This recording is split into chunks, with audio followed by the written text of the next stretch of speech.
102.3 FM. Go. I'm Ed Donahue. On the third day after the election, Joe Biden bringing the White House. You're the better word than I am. I'm from the South too, and I shouldn't be, but no, I'm absolutely 100%. I'm in the South. You call me a yellow dog Democrat. I'd rather vote for a yellow dog than a Republican. Well, the Trump campaign That's a yellow dog Democrat in the South. Really? Yellow dog Democrat. What's that? Yellow dog Democrat is you'd rather vote for a yellow dog than a Biden as the president-elect. The Secretary of State says the race there is too close. That was funny. What's his name? Jeff Sessions was. It was like, no, you gotta be a yellow dog in the South. You gotta be a yellow dog. Vote for the yellow dog and then vote for the yellow dog. That's funny. I can't. Scott McConnell is the county clerk in Dane County. Yeah. That's pretty sarcastic. That's sarcastic. The government says Yeah. 38,000 jobs were added last month. Yeah. Well, all my family's from the East, Virginia. Oh, yeah. So I know. Yeah. That's your DC. Yeah, but no, we're more towards the DC, North Carolina, all up there. But North Dakota. And up in Stratton Meadows, up there in Bradford, there's a grave of Stratton that's buried on the border of North Carolina and Florida. oh, really? Also, when you can join MetaShare and save even more than usual. But the typical Are you serious? MetaShare saves about $500 a month, which they gave back to other people. Oh my gosh! Right now, MetaShare is waiving their new member fee, so that's another $170. It's a community. Oh, yeah. I'm For your business. That's what we're introducing, like 365 months. Now including our business. With all the processes for some teams, 365 plus, which will tools you need to run your business.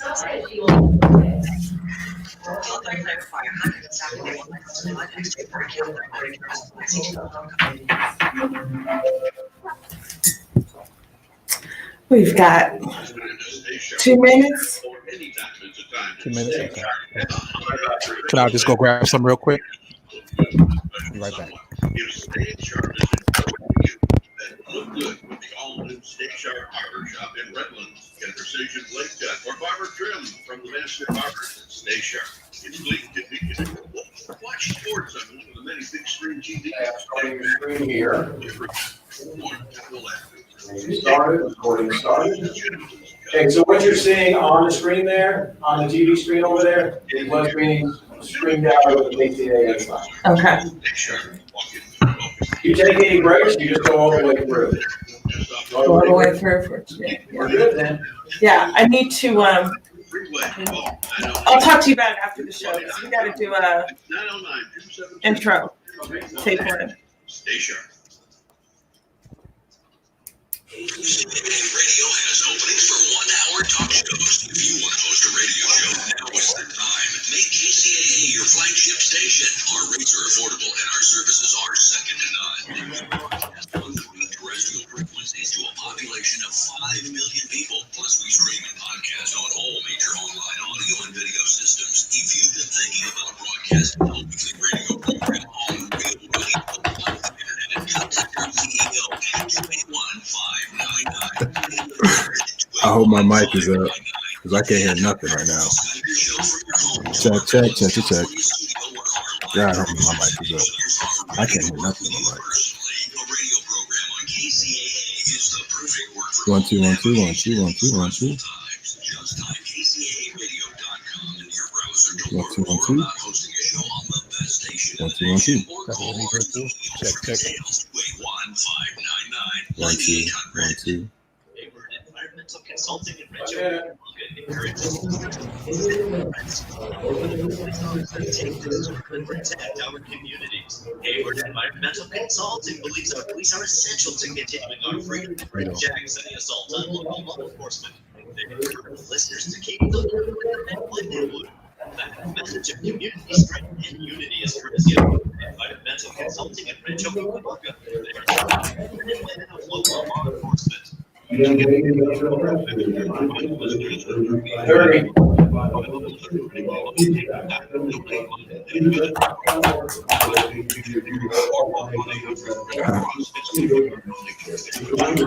What's up, Steph?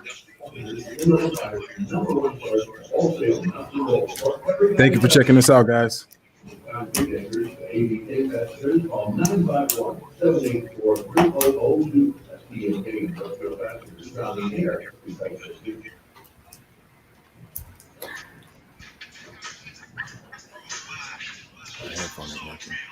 Can you hear?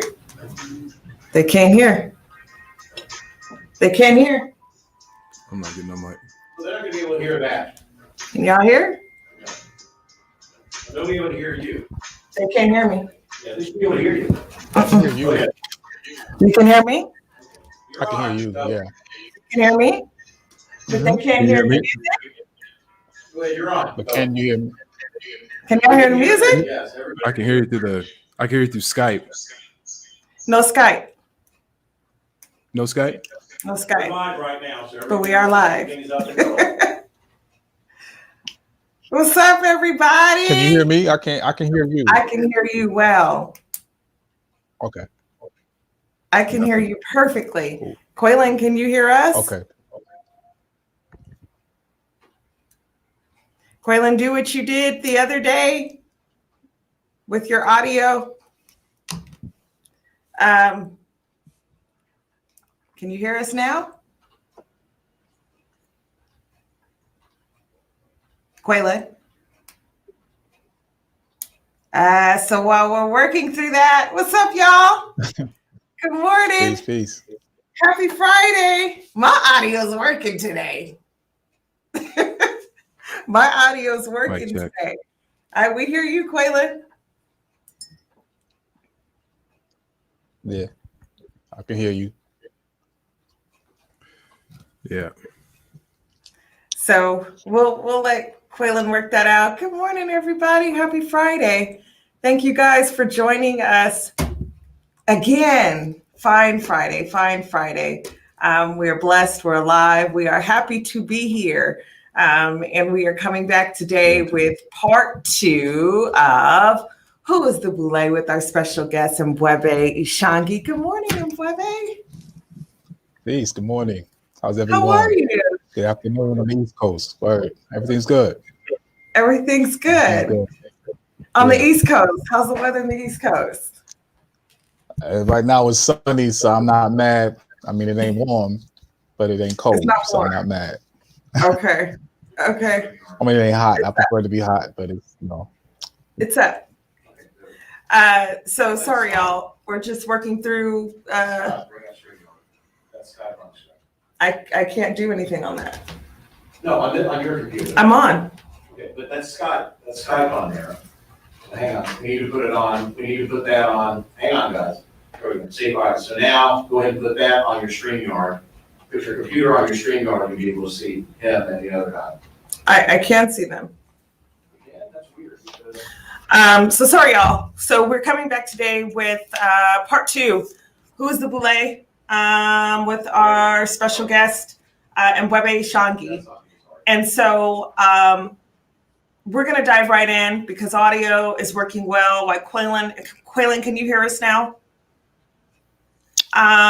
So we're hoping Quaylen is going to be able to come back on and join us. We're going to just dive back in. And Mbwebe, if you could just recap with us last week and correct me if I'm wrong. I also want to go back and correct something that I said last night. I guess because I was talking too fast and I mentioned something about skull and bones when we were talking about last week and the origin of the Boulé. or the fraternities and sororities. We spoke briefly on Skull and Bones, and I mentioned that Skull and Bones was a sorority. Skull and Bones was not a sorority. Correct me if I'm wrong, and whether it was a male-dominated organization and or fraternity that originated or come from Yale or came through Yale University, correct? Correct. And so that was something that you showed us last week under the family tree. And so we're going to delve a little bit more into that today, symbolism, the shields, members, and so on and so forth. So for the sake and purpose of time, we're at 10:10. I want to go ahead and jump right in. But is there anything that you want to recap on, or do you think we should just go right on in? I actually put a couple things in the beginning as a little bit recap, but for the most part, last week we kind of went through, instead of jumping right into the Boulé, it being America's first Black fraternity, is that I went through the origin of who founded them, because everything has an origin. So that's Right. what we went back to, not even just the Illuminati and Skull and Bones, which was the second chapter of the Illuminati, but went way back to the escapades of and colonization period of Kemet or Egypt.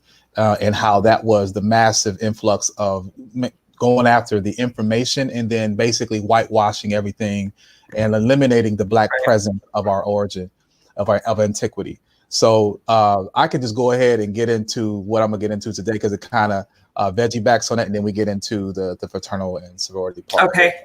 Sounds good. Sounds good. Good morning, everybody. If you have questions, make sure that you guys are watching from that of the Bread Lab Live on Facebook or the other streaming platforms. So that way we can get your questions and then we can place them on the screen. For our listeners who may be driving, want to call in, give us a call, 888-909-1050. But when you're ready, Mbwebe, shoot. All right. Let's get it. All right. Peace, Quay. So, so before I even get started, I into the fraternities and stuff, which is really what I know a lot of people are looking forward to me getting into. Again, I have to lay down this foundation because this thing predates us. Anyone alive today was not here when these organizations were founded. So that can help you try to remove the emotion for those that may be involved in these organizations, to remove that emotional attachment to something, because it was created, devised, and schemed before you were even a thought. And there's a reason why, it has lasted this long, because there's a lot of things about the origin that we have not been told. So when you're understanding, I wanted to quote this brother, Neely Fuller Jr., and he basically said, if you don't understand white supremacy and racism, everything that you do understand will confuse you. So information, and as I talked about, whenever there's a colonization or there's a pillage, when a community or a country is taken over, not only do they occupy the land, but they occupy the intelligence. So they go after the education, they go into the archives, and they figure out how do they run their societies. And in the earlier days, there wasn't as many advanced societies, and there were none nearly as good as in Kemet or Egypt, erroneously called. So when we had Napoleon and we had the Greeks and the Romans that went into Kemet, they went in there and they stole this information because they themselves didn't really have a way of life other than the pillage that they were, the pillages that they would conduct. So that's why it's important to understand that whatever you do now know, we have to look at the origin of how we were taught. And most of us has come through the American educational system. And because of that, we have been indoctrinated with certain mindsets and philosophies, especially when it comes to our presence in history. Most of us think that Black history starts in 1619, Jamestown, Virginia, which is erroneous. And because of that, we can't go further than that. And then we don't also at the same time want to attach ourselves to Africa, or that we came here from there and that life evolved from there. So that kind of creates that wall and leaves you in limbo of trying to figure out who you are and really where am I going. Right. So I just want to put out some things here that, a lot of things that we're learning today, that society that's just based on, even down to the colors of red, white, and blue of this country, has been adopted by Kemet. In earlier Kemet, the earliest recorded civilization, not the first, but the earliest recorded civilization. And we find that a lot of things came and evolved from Kemet, from prayer to the acknowledgement of monotheism, to, if you look at this other picture there, you'll see there is, do you have the screen up? If you can show the screen up. Absolutely. I'm showing the screen. Okay. Because I want them to see this image. I don't see it on the, on the thing, on the prompt there. Is it sharing? I see your slide screen. Okay. Yes. Yeah, I just, do you want to go to the slide or? Yeah, I'm at the slides. Yeah, it should be. Seems to be a delay here because I'm There it on. is. When you know your roots. Yeah. Yes. Okay. I guess this is the delay because I'm looking at it on Facebook too, so I'm not going to look at Facebook. Okay. So can you blow it up? Yes, I so will. Okay. Okay. Let me just make sure here. Okay, I just want to make sure we're looking good. Okay, boom. All right. So when you know your roots, you'll understand that a lot of things that we practice today has evolved from our ancient motherland of Egypt or Kemet. This is also a picture on the right. You see of some of the, this is I think it's the temple of Amenhotep. I could be incorrect, but you can see that these are the very facial African features of these relics that were eventually shot off. If you understand the history of Kemet, there was this mission to knock off the nose and the lips of every major relic that was in Kemet because they wanted to confuse you and not see the broad nose and the thick lips of the occupants of that land. And instead, they want you to think some aliens created pyramids and the Sphinx, right? But that's us. That's our origin. So Napoleon Bonaparte said this thing is that history is a lie agreed upon.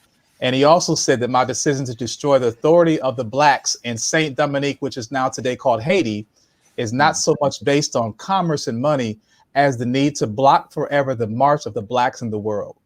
So this is what we're dealing with, is we're dealing with people that had a vendetta against black people, period. Not because they wanted not just because they wanted the land, but they didn't want us to come up for some odd reason other than the fact that they just wanted to suppress us.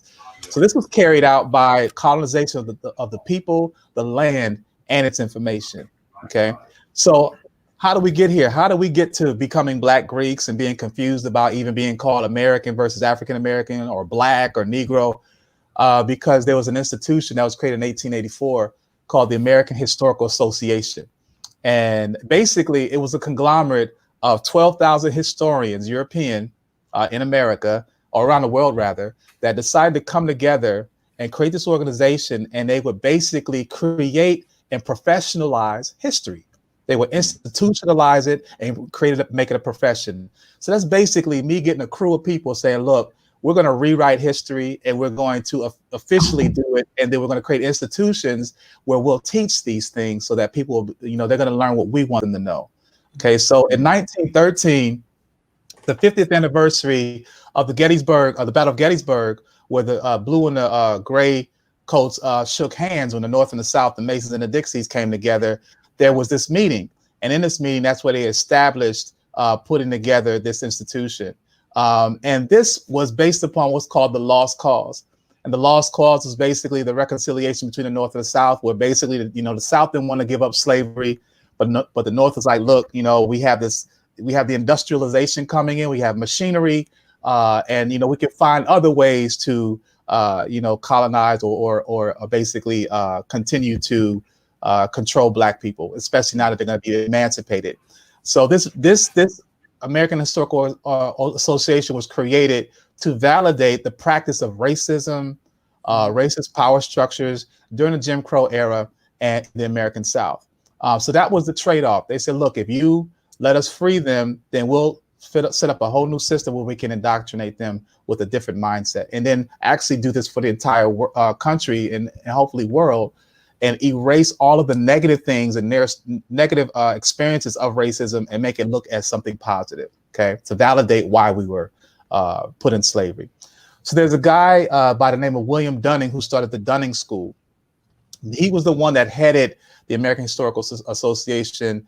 And this is where, from his students, they would do all this research, and then they would write these papers falsifying information about the experience of slavery.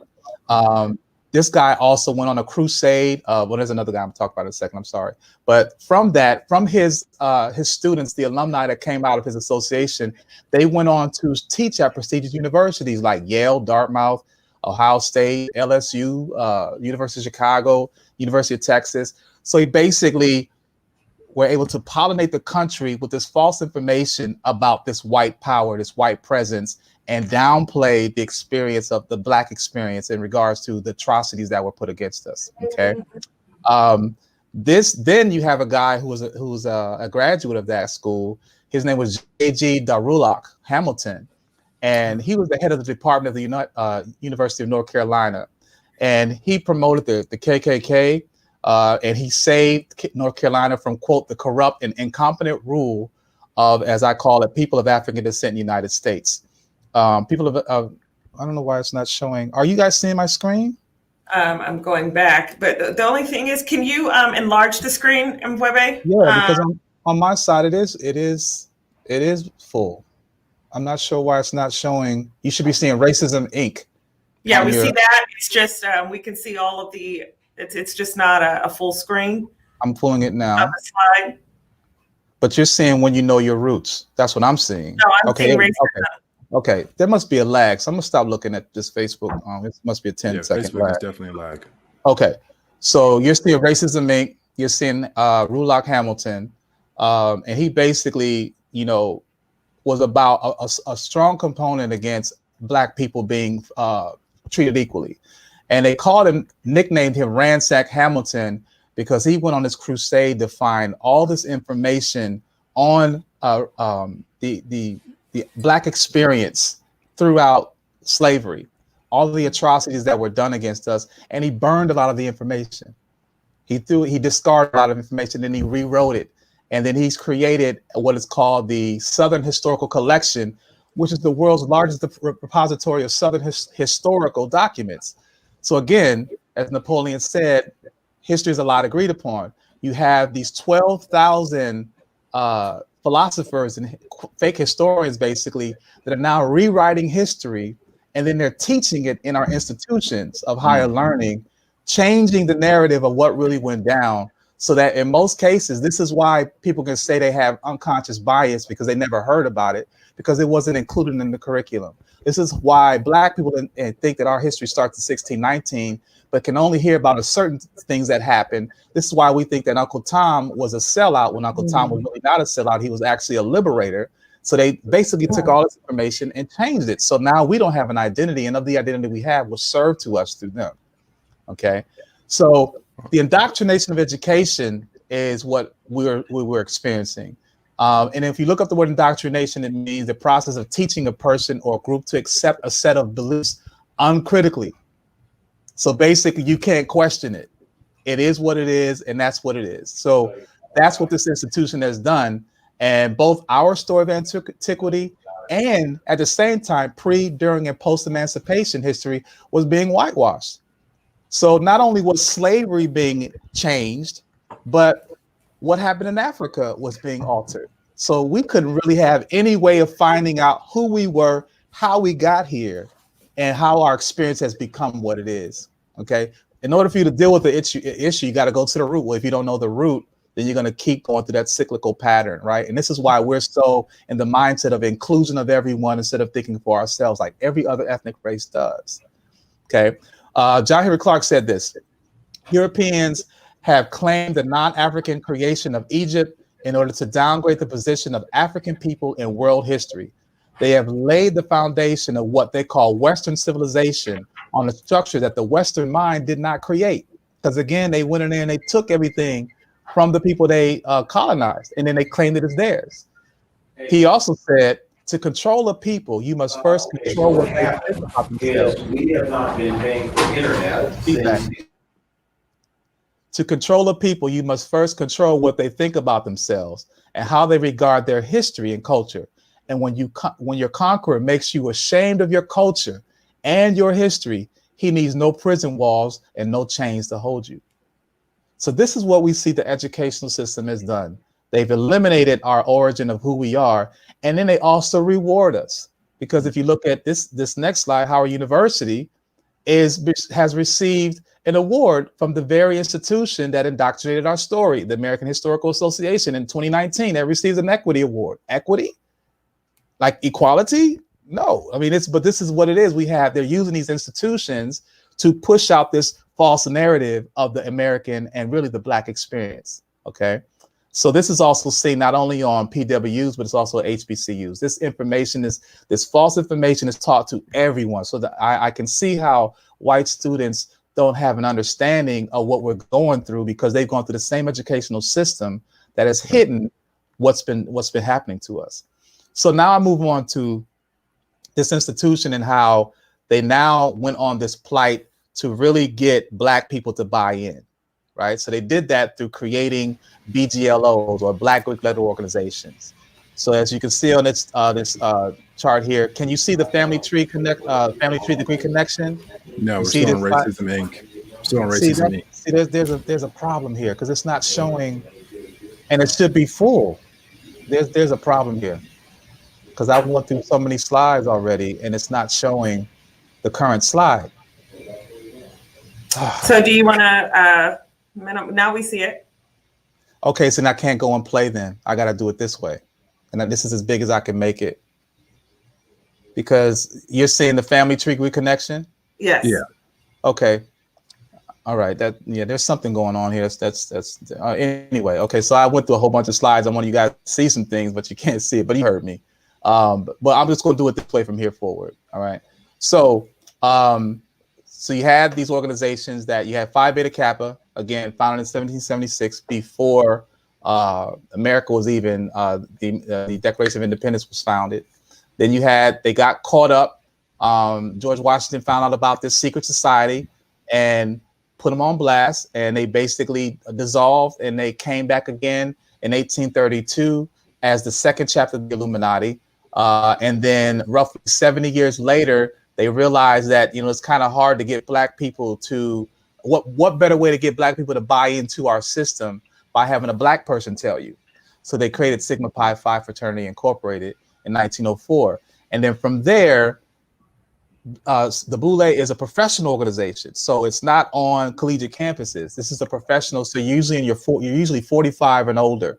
But to be in the Boulé, you have to be in one of these BGLOs. And you can see here, they are basically a big part of the foundation of the formations of Alpha Phi Alpha, Kappa Alpha Psi, Omega Psi Phi, Phi Beta Kappa, Alpha Kappa Alpha, Delta Sigma Theta, Zeta Phi Beta, and Sigma Gamma Rho, all founded within a 20-year period. And again, this is roughly 3 generations post-emancipation. So these are the first groups of Black people that are being allowed to get education, right? To get a college degree.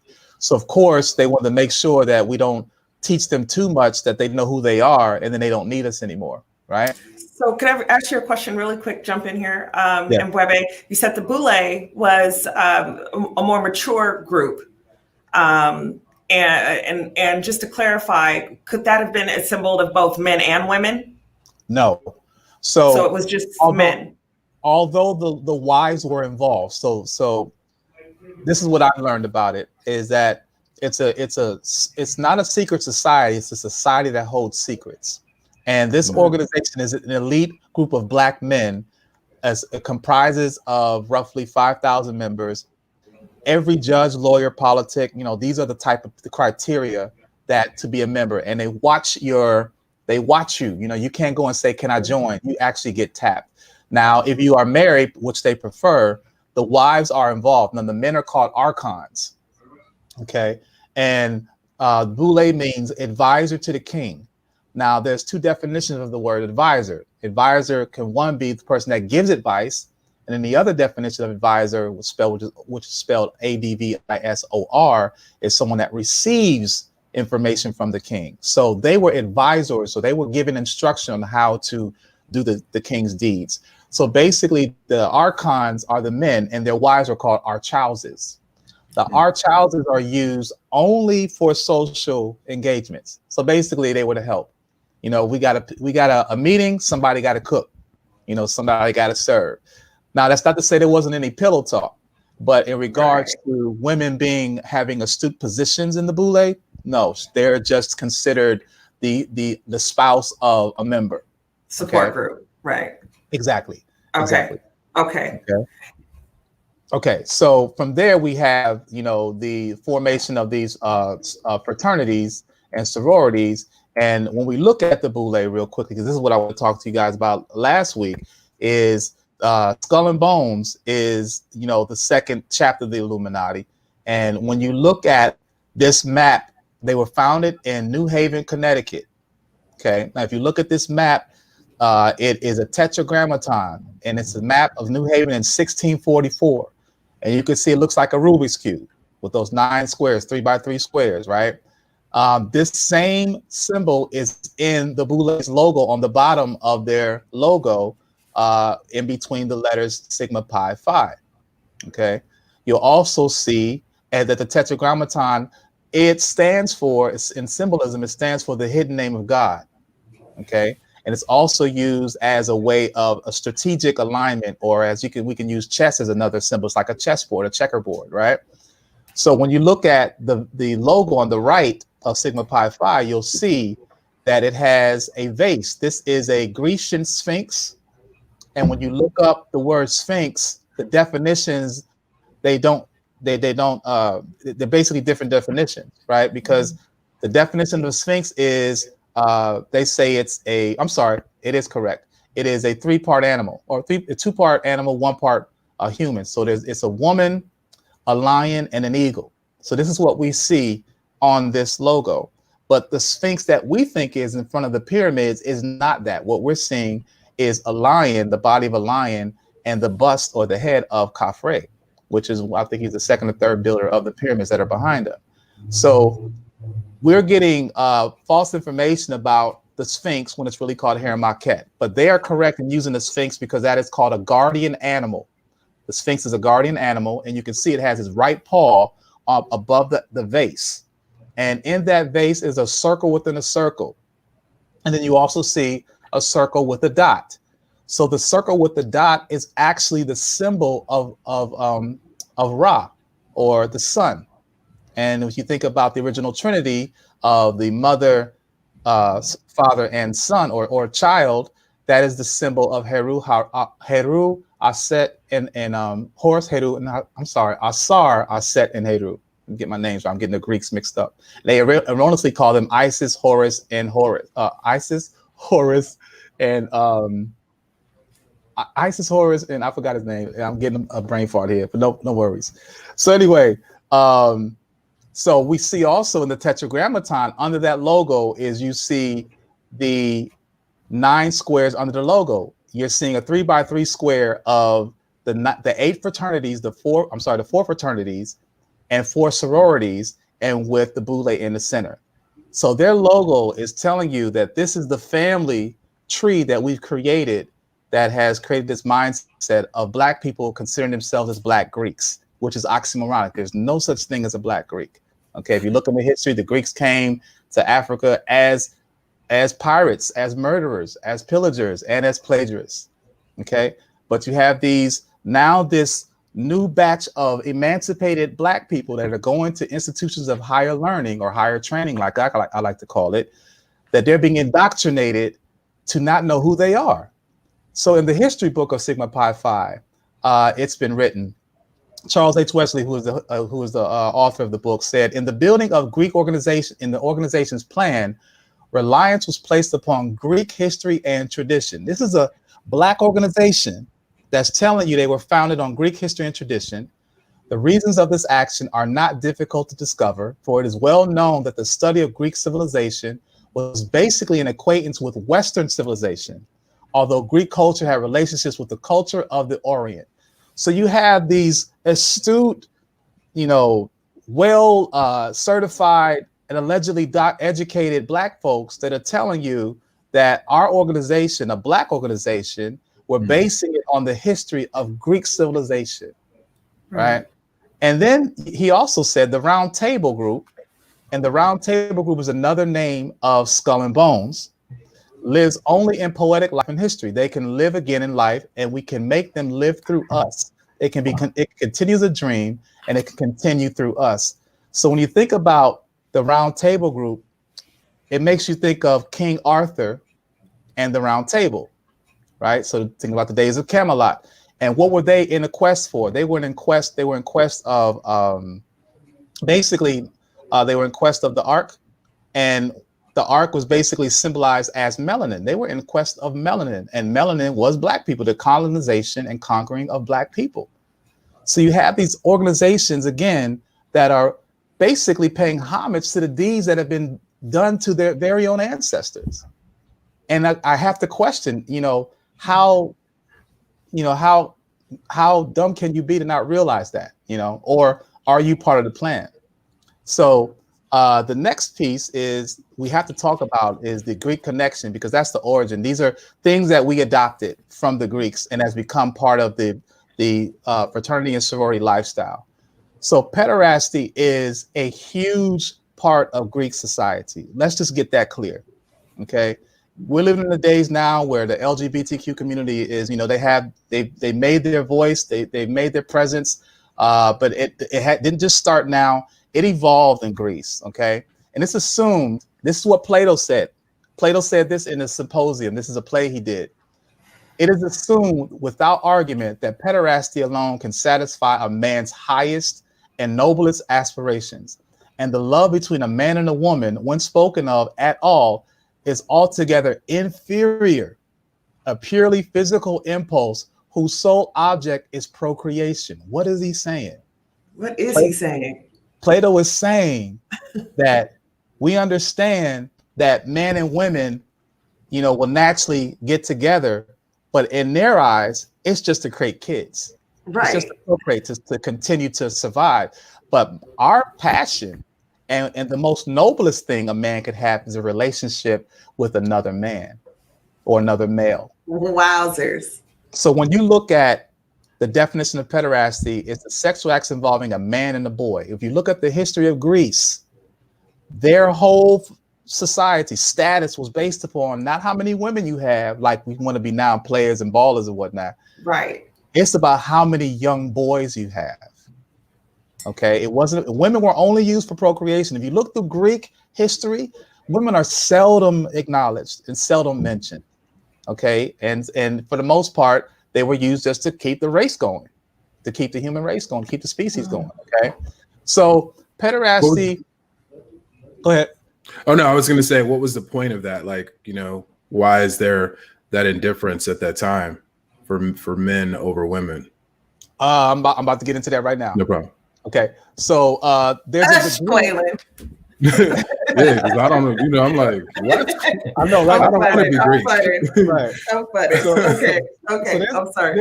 There's a degree of forced acceptance, and it's been called, gay pride. And interestingly enough, in the word pride, you have, let's just use an example of a lion, a pride of lions, right?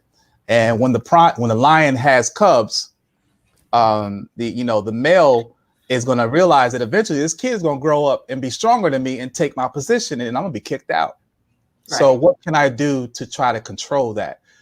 The same mentality was with these old Greek dudes, right? These old, Plato, Mentor, Aristotle, Socrates, all of them were basically having the mentality of realizing, look, I have power now, but I want to have it indefinitely. I don't want somebody coming up and taking it from me. So they use pederasty as a tool to basically abrupt or basically kind of neuter the transition of power, which is a natural cycle, right? So how do they do that? They use that through sexual molestation. If you think about it, if you take a child and you molest him, he is he fears you forevermore. He'll fear you. Like you think about all these cases with the Catholic Church.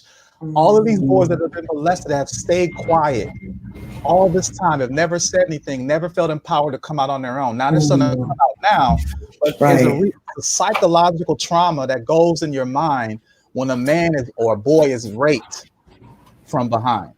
Now they use it as, they said, well, what I'm doing is I am, as we call it the word mentor. And this is why I get on people when they say mentor. Yes. Because mentor is considered the father of pedophilia. Mentor had a relationship with Odysseus. His son was Telemachus, and then Odysseus went to fight in the Trojan War. Odysseus entrusted Mentor to watch his son. Well, they had a relationship, and then it evolved into something more, because again, the status in Greece was how many little boys do you have, and that you're, basically have under your wing and you're controlling, to neuter them and take out their warrior instincts so they won't take over what we're in control of. And so we had that relationship. So it wasn't just mentor, but when people talk about mentor, the definition is they think it's someone that, takes you under your wing, right? And shows you the way. Well, in those days, their thought was, well, if I'm mentoring this child, what better way to get them to succumb to me and submit to me by taking away something that is, unnatural. Mm-hmm. And they will forever fear you because of that. So that's how they created their positions of power and able to hold it. And this is a picture of Telemachus, and the story. I wrote this article years ago about Jegna versus mentor, because far too often we have ourselves calling people mentor that we look up to, right? Mm-hmm. And we think that we don't understand the power of word sound power. When you say someone's name, you basically resurrect and you give that power. So when we say this is my mentor, we are preserving the story and deeds of what mentor did. And technically, no, we're not getting, in most cases, not getting sodomized by this person that's showing us the way. But nevertheless, this is what mentor did to young boys. And that was the status quo of what every male did in Greek society if you wanted to be considered elite. That was the way of life. Okay? So learning information from Dr. Wade Nobles, he found that a better word for us to use instead of using the word mentor is Jegna. Because Jegna is a more appropriate word. It's an African word. It speaks to us. And some of the definitions of a Jegna is someone that's been tested in struggle or battle, someone who demonstrates fearlessness, one who has the courage to protect their people and culture and way of life. And they've shown diligence and dedication to our people. And they produced an exceptionally high quality of work. And lastly, they've dedicated themselves to the protection, defense, nurturance, and development of our young by advancing our people, place, and culture. That's not what a mentor does. This is what a Jegna does. And these are the type of things that I try to get us to understand, that, what you say has a lot of weight and bearing on who you are. So we need to think about those type of words we use and the origin of them. English is a bastard language anyway. It's a language of confusion. But getting back to pederasty, when you get back and look at they didn't hide this.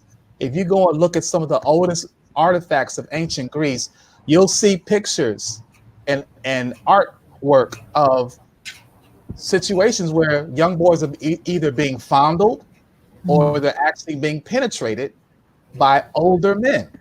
And this again was normal. The word gymnasium, we go to work out the gym. The word gymnasium, this is the place where old men will go and sit in these baths and have these little boys and wash them up. And while they're washing them up, they're sitting there thinking about which one they're going to take. So this was their strip club. Okay. And this is what was normal then. And it was written in law. It was okay. It wasn't a problem. And so we think about these pedophilia rings now.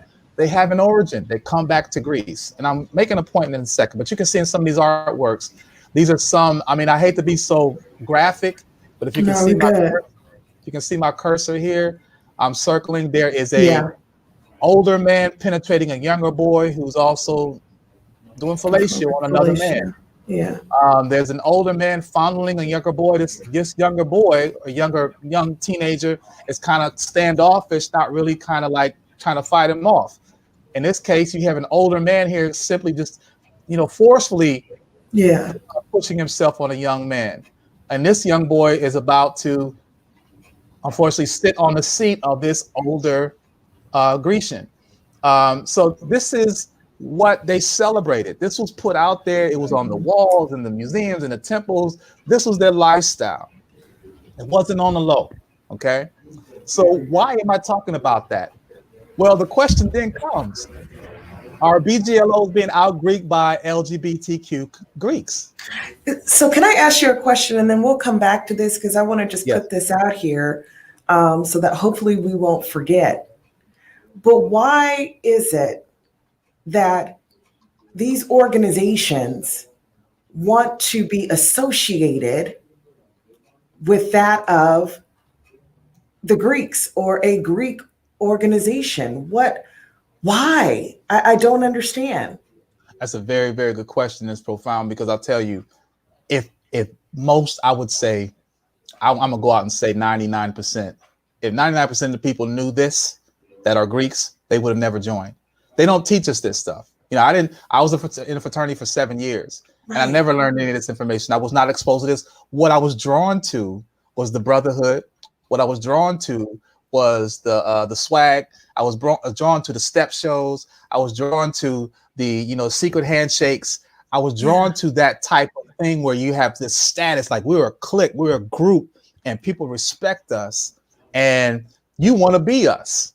So that's the mentality, and that stems from a lot of people that come from either broken homes or don't have very strong families. Not to say that everyone's like that, because they're legacies. You have people that have their mother was a Delta, their grandmother's Delta, their great grandmother's a Delta, their father's a Q, blah blah blah, the lineage. But then you also have some that were always looking for some type of sister or brotherhood and found it in these organizations. And most of the organizations are on PWUs, you know, public white institutions, universities and institutions. So only so much of us on the campus anyway. So we further segregate ourselves by then joining these Greek gangs, like I like to call them, because we got colors and hand signs, right? Same thing as gangs. Right. But you're thinking that it's going to get you some status. You're thinking, okay, if I'm an alpha, then when I go for a job, somebody will hire me. Right. But the fact is, ain't no alphas owning no corporations to hire nobody. They might take your resume and put in the work for you, but they can't hire because of the over 5 million plus Greeks, Black Greeks that we have no corporations owned by any of them. So there's the illusion of inclusion, or the illusion of stepping up because you're in a fraternity or a sorority. But the reality is that most people, after they come out of undergrad and that experience, they don't even pay their dues and they're not active. Right. You know, they're like, I have my college life and I'll just wear my letters and go to the Greek picnic or whatever. So I have one more question before you jump back into this slide, because I'm just a little, there's some gray. If the Black Greek organizations were set up to mirror that, and I know we're going to get into the shields, because in the shields there's some Greek stuff going on in the shields, right? So if they didn't know this information prior to joining the organization, but yet and still there's a lot of subtleness of, you know, adopting a lot of the Greek philosophy, right, and setting up these organizations, then my question is, are they introduced to what a lot of the Greeks used to practice? For instance, the homosexuality. Are these things subtly introduced as you're coming into the organization, or accepted? And I'm not saying all of them, and I'm not, you know, associating homosexuality with Black Greek organizations. I'm just wondering, if we're looking at the shields and you're telling us the story of Mentor, you know, and so on and so forth, and these Black organizations are founded on some of these principles, do they introduce that? And you know, and hazing, they've got paddling and, you know, some of those other things. I'm just trying to grasp all of this. Right. You know, what is this all about? So go ahead. I just wanted to get this out while it was simmering in my mind. I'm glad you brought it up, because that's probably the question that a lot of people that can't understand why people want to be Greek. You know, and I can only speak really from my own perspective, although I've talked to countless people about their experience. This is what helped me write the book, is that, you know, we're not taught, at least I know I was not blatantly taught, look, Mentor was a pedophile. You know, we read Stolen Legacy. But you also got to think about this. When you're pledging and you're being hazed at that time, the information, I would say the main thing that they try to make us learn, you got to learn the Greek alphabet, and you got to know some poems and some basic history of the fraternity. Right. We don't go into the history of Greece. We don't go into the history of we don't even go into the history of Kemet or Egypt, for that matter. Right. It's all about chapter history, then it's national history, then it's the basic Greek alphabet, and it's all Black from there. You know, there's really no study of anybody white in my experience, and who I've talked to that have joined BGLOs. That's why they say, man, I'm not no Greek. They'll say they're not a Greek, but you're part of a Black Greek lettered organization. But they don't want to tie in the Greek portion because it's hard for them to fathom that they are Greek. but they're using Greek letters.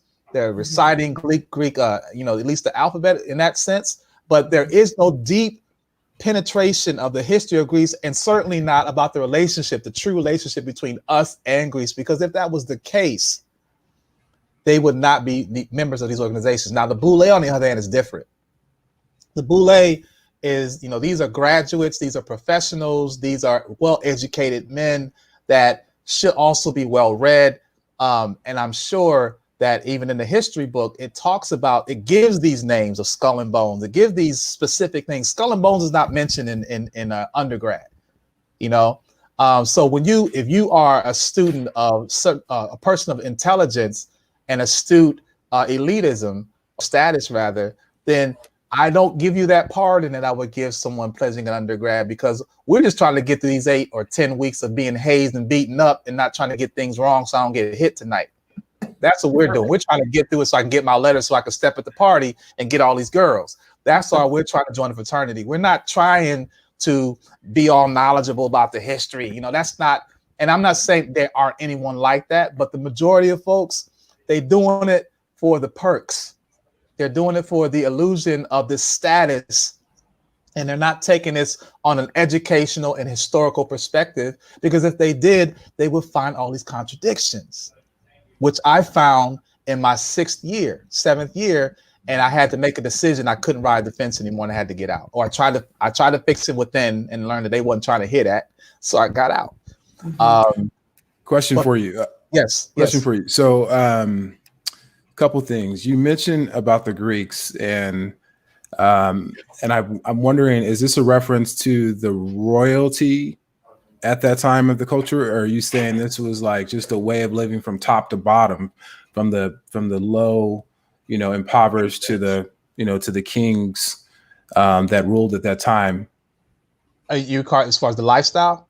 Yeah, the lifestyle. Yeah, so the lifestyle, that was elite. Those were the elites. Okay. So you were there was elites and peasants. There's always going to have that. Right. So it was something that wasn't necessarily across the board for all Greeks at that time. And then my second question, when you talked about but it was paraded. It was paraded throughout society. Right. But that makes you want to be something like that. It makes you want to be like, I wish I could. And which is going to my other question to see in this connection. Is you mentioned about the black elites of the Boulé being intelligent black men, and it's just hard to even listening to you talk and thinking of myself as intelligent, but I know there's more intelligent men on this earth, to just ignore this element of truth. And I'm just having a tough time with that, because what's their benefit? But then when you look at, like, to me, I'm thinking, why I look at the relationship with the student loan, I also look at the relationship with the Greek. You talked about status. And is that a product of the oppression, because you're not feeling good about yourself, and this is something seen high and above? So this is an aspiration that you're having, because just like you said, it's not sustained. That relationship with the Greek organization is not sustained. But is that partly due because of how we are acclimated in the society, seeing less than, that this was something to make us feel more than? Well, I think that there's this even within. So when I crossed, I was told, you're called a neophyte, and I was told, well, you're always going to continue. You're always going to be pledged, and you're going to be pledged by the people that were before you. So when you think that I pledged to be a member of this thing, and then you become a member of it, and you're still treated as younger, or you're wet behind the ears, I'm old school, and you ain't, you're going through that still hierarchy, because again, that's that pride neutering mentality. The old people don't want to pass the torch, so they want to keep you still subservient below them. But it creates this segregation even within the organization. So I myself, I was exposed to Alpha at the age of, I think I was 11 or 12, and not having a father. It was the first time I was visiting my cousin on his collegiate campus, and I saw these men come into this community, and they basically financed the creation of, they created these homes for this community. And that was the first time I saw a group of black men in suits and ties and handling their business. and doing something for us. So I immediately gravitated to that, not having a male figure in my life, and then also seeing other males that I see. These guys are positive. They're not out there, slinging rocks or shooting dice. So I'm thinking, wow, I want to be something like that. So it was planted in my head at that age that, okay, who are these guys? I later learned that my uncle was part of this organization. And then there's this dissension because my uncle pledged graduate chapter. There's a dissension between undergrad and graduate, because graduate chapter are people that are older, they're in their mid 20s on up. And where the undergrads, they usually haze. Okay? Right. So there's a difference between people that think they have this thing called skating, right? Skating means that you didn't really pledge, you just got the letters, you paid your money, you got the letters. So you're not really an alpha because you didn't really get hazed and beat up like I did. You didn't go through 8 weeks or whatever weeks of getting beaten down and tired and cooking for them and cleaning. You didn't go through that. You paid your money and they gave you the letters. So I don't really respect you on that level.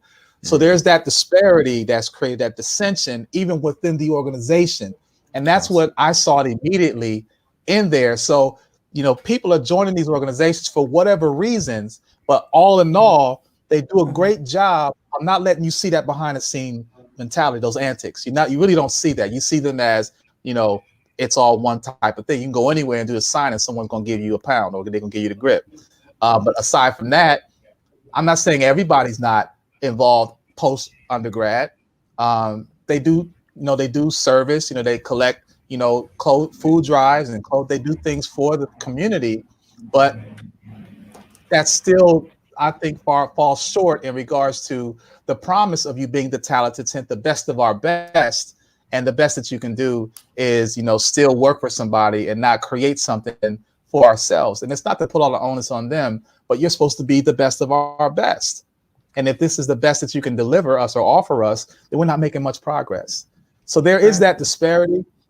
There's that disparity. And again, that's something I saw immediately once I was in that, once you pledge, you're still pledging. If if someone's older than you, they're going to always look down on you. They're never going to treat you as an equal. And that can start to weigh on you after a while. It definitely weighed on me. So I want to jump in really quick.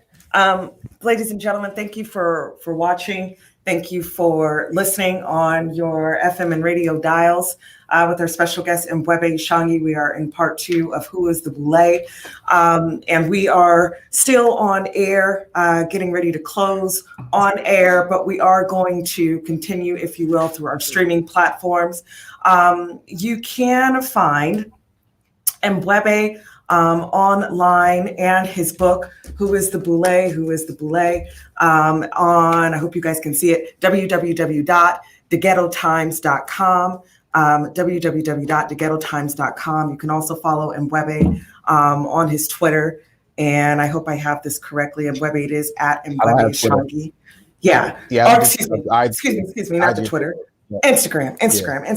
Yeah. You guys can follow him. Be sure to go check him out. On theghettotimes.com. For those of you that are watching, continue to watch.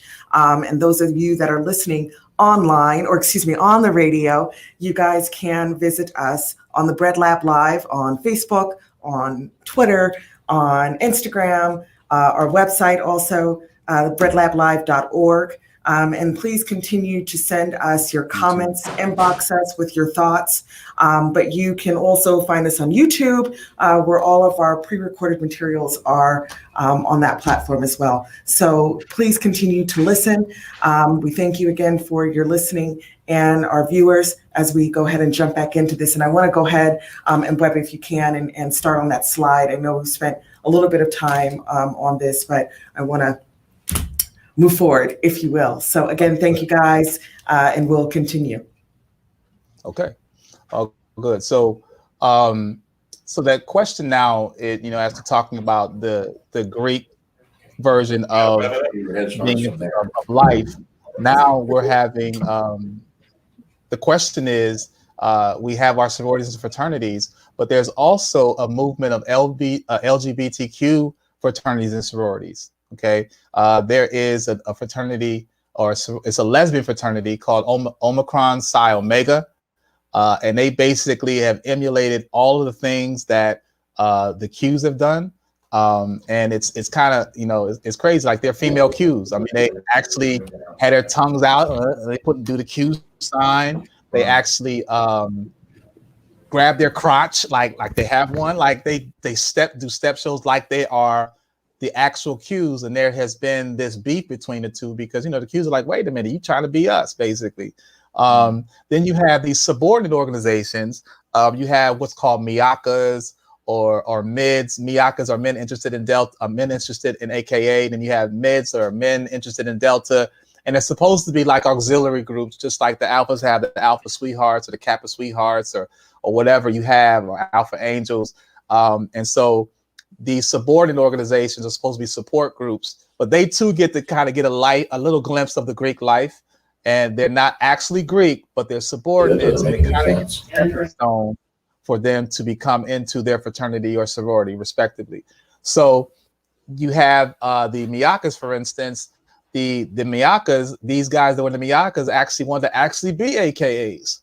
So they actually tried to open up a chapter in the name of AKA, but they were men that were, homosexuals. And there's still a legal battle going on because they're thinking, hey, why can't I become a part of a sorority? This is the age that we're in right now of all inclusiveness. So these are things that they have to deal with. But when it started to make me think about it is, are they actually wrong?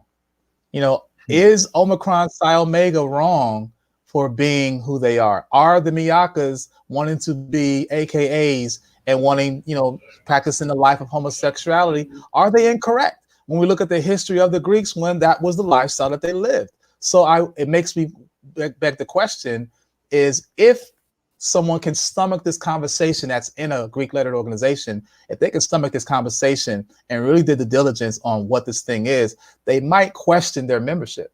But, a lot of people would rather not deal with it because, it's not something right in their face. But this is actually happening. Last year, Zeta Phi Beta had initially put out a ban on transgender women, men that had their operation and now they're women and now they want to be part of a sorority.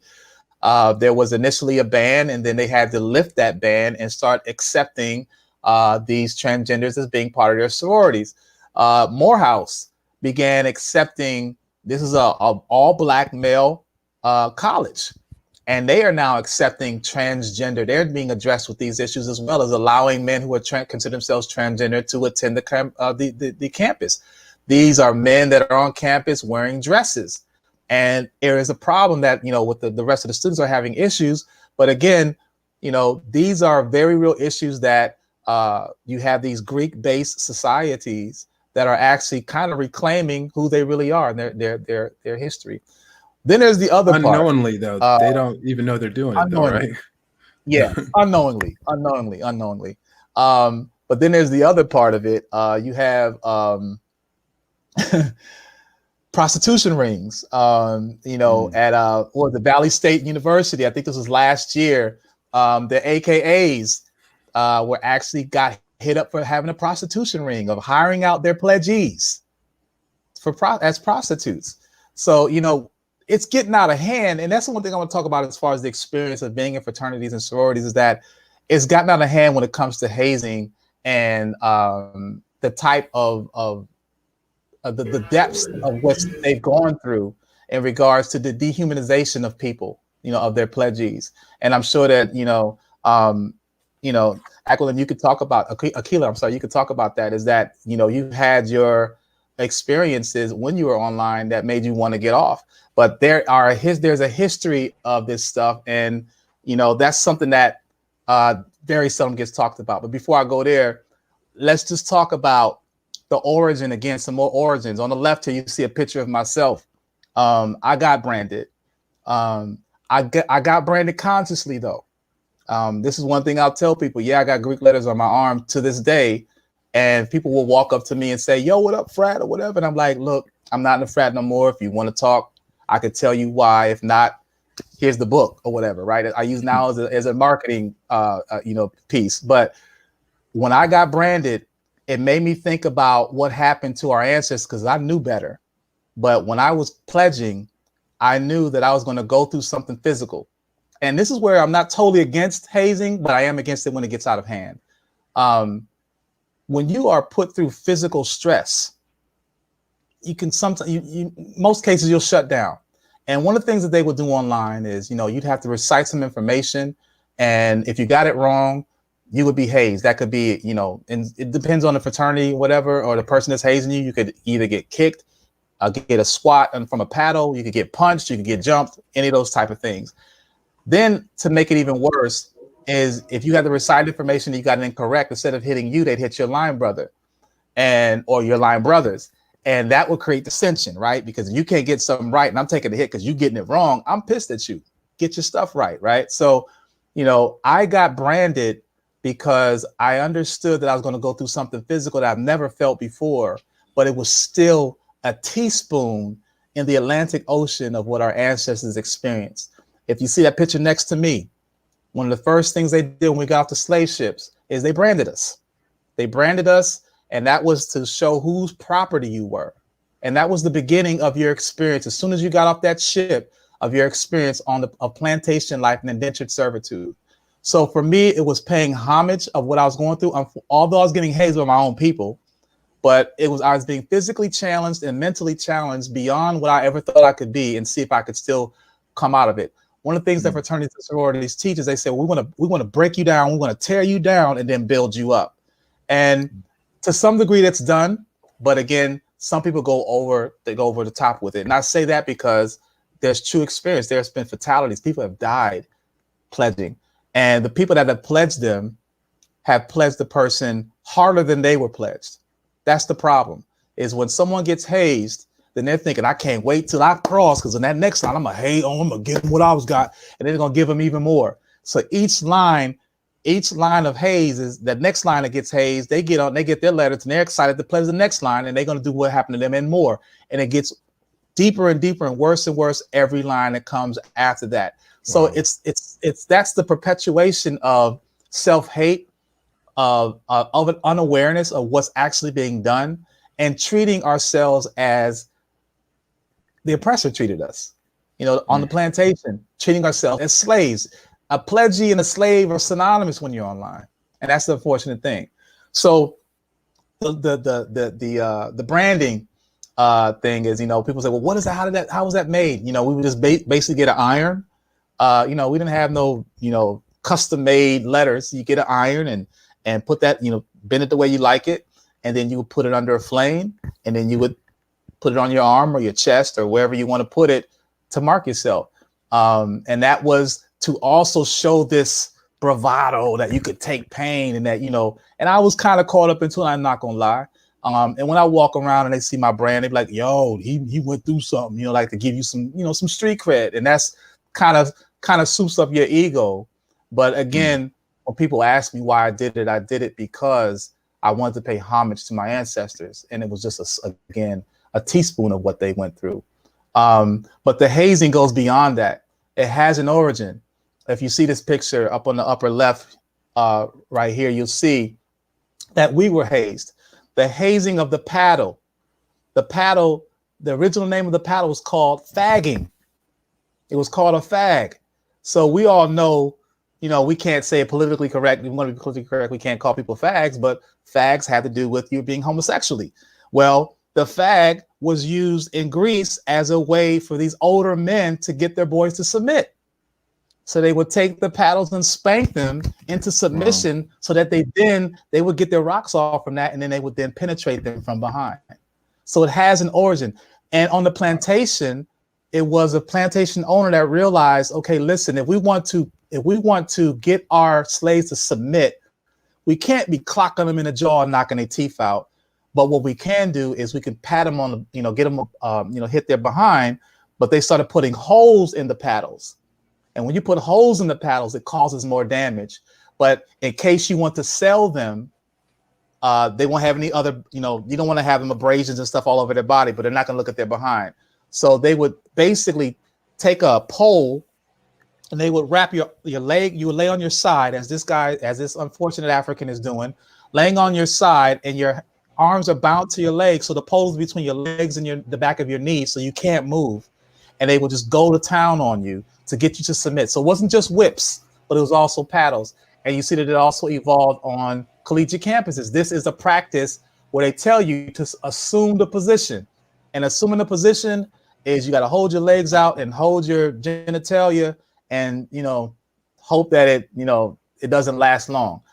Example that happened to me when I pledged. When I pledged in 1991, the hazing laws that went through, so we weren't allowed to get hazed. So we had to go through our graduate chapter to get our letters first, but we still wanted street cred. So we told our undergraduate brothers who were suspended at the time that we still wanted y'all to pledge us because we wanted people in the yard to know that we pledged. So we got our letters first. It was a 48-hour period. We got our letters. When we signed the letter from these are old men. These are 45, 50, 60-year-old men that had us sign this affidavit that said if anyone hits us, that you can sue them. And we all signed the letter. And then right after that, they hazed the hell out of us for 2 nights. These are old men getting their rocks off of hitting us in the back and punching us and having us hold things for hours on end. Did you say so? They yard, but yes. And we did this terminology because, used in prison on the yard. Exactly. But we did this because we wanted to be accepted. So we didn't beef about it. We wasn't bitching about it. We were like, yo, they hazing us too? Word. Okay, we're gonna get their respect. It's about getting respect, we thought. So, we allowed them to haze us. And then after they hazed us and we got our letters, we went to undergrad and got hazed by them and pledged for another 8 weeks. So by the time we came out, we earned our letters and no one could say that we skated. But the point is that we look to get beaten up to be accepted in a brotherhood. I mean, I've had people from the bowels of their gut hot put in my face. I've had people smack me in my face. I've had people cut me with glass, during my process. And I was okay with it because at the time I wanted to be an alpha and I figured this is what you got to do to earn it. And to join and then to drop, people look at you like, oh, you're weak. So you can't say you're in and then it's time to get in and you get out because then they're going to laugh at you. So it was all this peer pressure. And that's the type of environment of when you want to pledge, you better be sure you want to do it. Because if you drop, people are going to look at you differently. But let me move on. The Greek connection, let's get into these shields because I know our time is short. George D.M. James, who said the Greek philosophy is actually stolen African philosophy. So when we look at the origin of these fraternities and sororities, we see a lot of symbolism. And in this symbolism, it is not what we think it is. It is not black. First of all, the first fraternity, Alpha Phi Alpha, was founded in 1906 in Ithaca, New York, right? Ithaca is actually a Greek island in the Ionian Sea. So right there, you see a connection of this black fraternity that is identifying themselves with Greece, right? A Phi A, the first A stands for first, Phi means fraternity, the second means Aethiopus, which is also another word, short word for Ethiopian, which the Greeks called us, which meant burnt face. So you thought that, this was the first fraternity of black people, right? That's what it meant. But it got, started allowing white members to join, so they had to change their motto down the road. You'll notice on the shield here, the first thing you're going to see is a knight's helmet. This knight's helmet, remember when I talked about Knights Templar or King Arthur and the Knights of the Round Table, which is another name for Skull and Bones, you're seeing this homage. Now, because in Africa, there were no, knight helmets in Africa. Okay, so why are you having a black organization identifying themselves with something that is not black? Because maybe they weren't found and the purpose isn't for black people. You'll see these 2 illuminated torches. These torches above are symbolisms for illumination. Illumination is synonymous with the Illuminati. They say it's enlightenment or knowledge, but it's also a symbol that's used by the Illuminati. You'll notice also the helmets and the 3 sphinx are all facing west. Okay. Again, when they made these symbols, they didn't just say, well, let's just put anything on there and that's what it's going to be. They did calculated study. Whatever they put on there was for a reason. Everything had a purpose. So it is not coincidence that the helmets and the Sphinx are all facing west, because that's what they acknowledge: Western civilization, not Eastern or African civilizations, which birthed Western civilization, and Western civilization took it and flipped it, right, and stole it. So we have the Sphinxes that are facing west. You also have these two castles. There weren't any castles in Africa at that time. So you have this basic homage of acknowledging Grecian culture on a Black fraternity shield. Not to mention, we've heard about the brown paper bag test that we think just the AKAs did and the Deltas did, mainly the AKAs, but the Alphas also had that too. These brothers, initially, you couldn't become an Alpha if you were darker than a brown paper bag. So talk about self-hate, and from a male perspective, you know, that is very seldom talked about, but they practice the same thing. Next, we have Kappa Alpha Psi, who were founded at Indiana University in 1911. And they were initially called Kappa Alpha Nu, and they changed the Psi in 1915. It's allegedly that they were founded by a Jewish fraternity, Kappa Alpha Nu, but someone had called a member Kappa Alpha Nigger, and because of that, they changed the nigger. They got rid of Nu and they changed it to Psi in 1915. They have the same colors as the University of Indiana, and the Psi was an adoption of the IU logo that you see on the University of Indiana's Indiana University's logo. It's the U with the I. That's also the Psi. They also have the Knights Templar helmet above on their shield. You'll also see this wreath, and a wreath is a symbol of the Greek god of health, Apollo. Well, if you look at the origin of Apollo, because each Greek god has an African origin, Apollo was also called Asclepius, and Asclepius' original name was Imhotep. Imhotep was the world's first multi-genius out of the Kemetic dynasty around 2600 BC. These are African deities that have been indoctrinated and whitewashed and carbon copied into being these fictitious mythological figures, and we don't know that origin, okay? In the Hippocratic Oath, it says, "I swear by Apollo the physician, by Asclepius, and I take to witness all the gods, all the goddesses, to keep according to my ability and my judgment to follow the oath." So doctors who take this Hippocratic Oath are paying homage to, they think it's going to Apollo and Asclepius, when they're actually paying homage to an African deity of Imhotep. But most doctors don't know this. They don't know that they're praying to their very own ancestors. And that's the problem. When you do know that, then you do better. When we look at Omega Psi Phi, founded at Howard University, this is one of the first ones that were founded on the HBCU campus in 1911. They also, you'll see again, you see this knight's helmet. Why are all of these Black fraternities having these Camelot figures on these Black fraternities? It just doesn't make sense, other than the fact that you have an alignment, or you're being advised to have this alignment with Western society or Western civilization. This wreath, again, is also Apollo, the father of Asclepius. I'm sorry, I keep missing his name, Asclepius. And Asclepius was rescued from his mother's womb, and his name means to cut open. Well, Imhotep was the first one to perform the world's first C-section. So this history has origins in bits and pieces, but if you don't do the diligence, you'll never make that connection.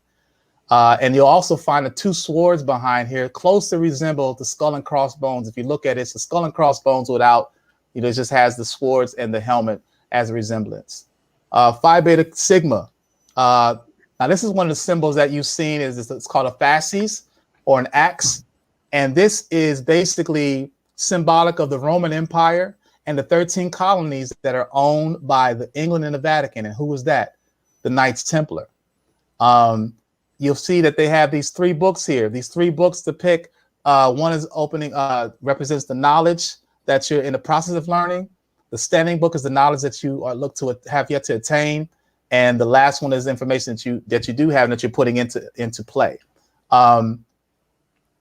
Let me see. And also beta in the Greek word also means boulé, but they're not going to teach you that. Most Sigmas that I talk to, they don't even know this information. And that's the unfortunate thing, because we're not taught this information unless you do the diligence on your own. You have to do it outside of the organization. Now, when we get into the sororities, is just as critical to understand why they were founded. They were founded by originally 9 members, and this was the first sorority founded at HBCU in 1908. And they actually started the brown paper bag and ruler test. You could not be a member unless you were lighter than a brown paper bag test, a brown paper bag, and your hair was straighter or straight as a ruler. So you can imagine how many sisters didn't get picked just because of that being their natural selves. Their biannual meeting is called the Boulé, but they don't know about Sigma Pi Phi fraternity. They know about the meeting that they have, but they don't know about the organization. In 1912, 22 members came together and they wanted to change the colors and the names, and those people, it wasn't accepted, so they created their own sorority, and they created Delta Sigma Theta in 1913. So Delta Sigma Theta was founded of the 22 members, where a lot of them were ex-AKs, and they became the first unofficial sister organization to Omega Psi Phi. So you hear the Qs and the Deltas are always like this. They have this relationship. They also have the wreath. You see the wreath here again, which is again an ode to Apollo. You see the torch of illumination. Okay, and that's what I'm saying. There is no coincidence that they're using the same symbols just in different positions, but they're all using the same symbols, which is paying homage and dedication to these organizations of European or Greek origin. The thing that gets me the most is when you look at this thing here, this figure atop on the shield is a white woman. Now, it begged me to ask the question, why would a black sorority put a white woman on their shield? This proves the power of brainwashing, because this woman is called Minerva. She's a Greek deity. She's called Minerva, and she's called the Queen of Wisdom, or the Goddess of Wisdom. If you do your history and you understand the origin of Minerva, she is a carbon copy replica, a stolen replica of Neith. And Neith is the actual creator of the universe and and everything that it contains. It is a Kemetic goddess, and she is the goddess of wisdom, cosmos, motherhood, rivers, childbirth, hunting, war, and fate. She was a warrior. She was one of the major warriors of antiquity. But again, we don't know these things. And when I bring this to attention of Deltas, and I say, can you explain to me why you have this white woman on your shield? They can't explain it, because we are not taught when we're online. Once you cross, the learning stops and the partying begins, and you just do the service and social work. People don't continue to understand the origin of these organizations. Once they got the letters, they figured I've accomplished what I wanted, so I'm in it. Now I can party. But the problem is that you're perpetuating that lie, because the next person is going to come in under the guise of what you've learned, and it's misinformation. So now you have millions of Black Greeks who will still insist they're not Greek, even though it's in their name and they're wearing the letters. Oh, we'll put some kente cloth on it. That'll make it right. That's a clash. That's kente cloth on top of Greek letters is a clash, because the Greeks came in and took. But again, the mind is conditioned to not think about history in a timeline of it, because we don't study history. It's our kryptonite. So last two. Zeta Phi Beta, Howard University, 1920. Now, this was the first official sister and brother fraternity and sorority. Their brother is Phi Beta Sigma. And the two torches of illumination you'll see again here, two more Illuminati symbols, right? And their initiates are called Archonians. Now, remember I mentioned that if you're a member of the Boulé, you're called an Archon. So if you're a member of Zeta Phi Beta, you're called Archonians. And their biannual meeting is also called the Boulé. So what we're seeing here is so many coincidences, and they're not coincidences. It's done by design if you understand the history. But there's so many parallels to these organizations that it begs the question, who are they standing for? Who are these organizations for? Are they really for us, or are they for the perpetuation of the lie that Greece is the founder of civilization? And the last one is Sigma Gamma Rho, which was also founded at Howard University in 1922. They, again, you see the fasces. They have two fasces, which again acknowledges the Knights Templar. You see the illuminated torch of the Illuminati. And the biggest thing that you can see, well, they also see there's a caduceus.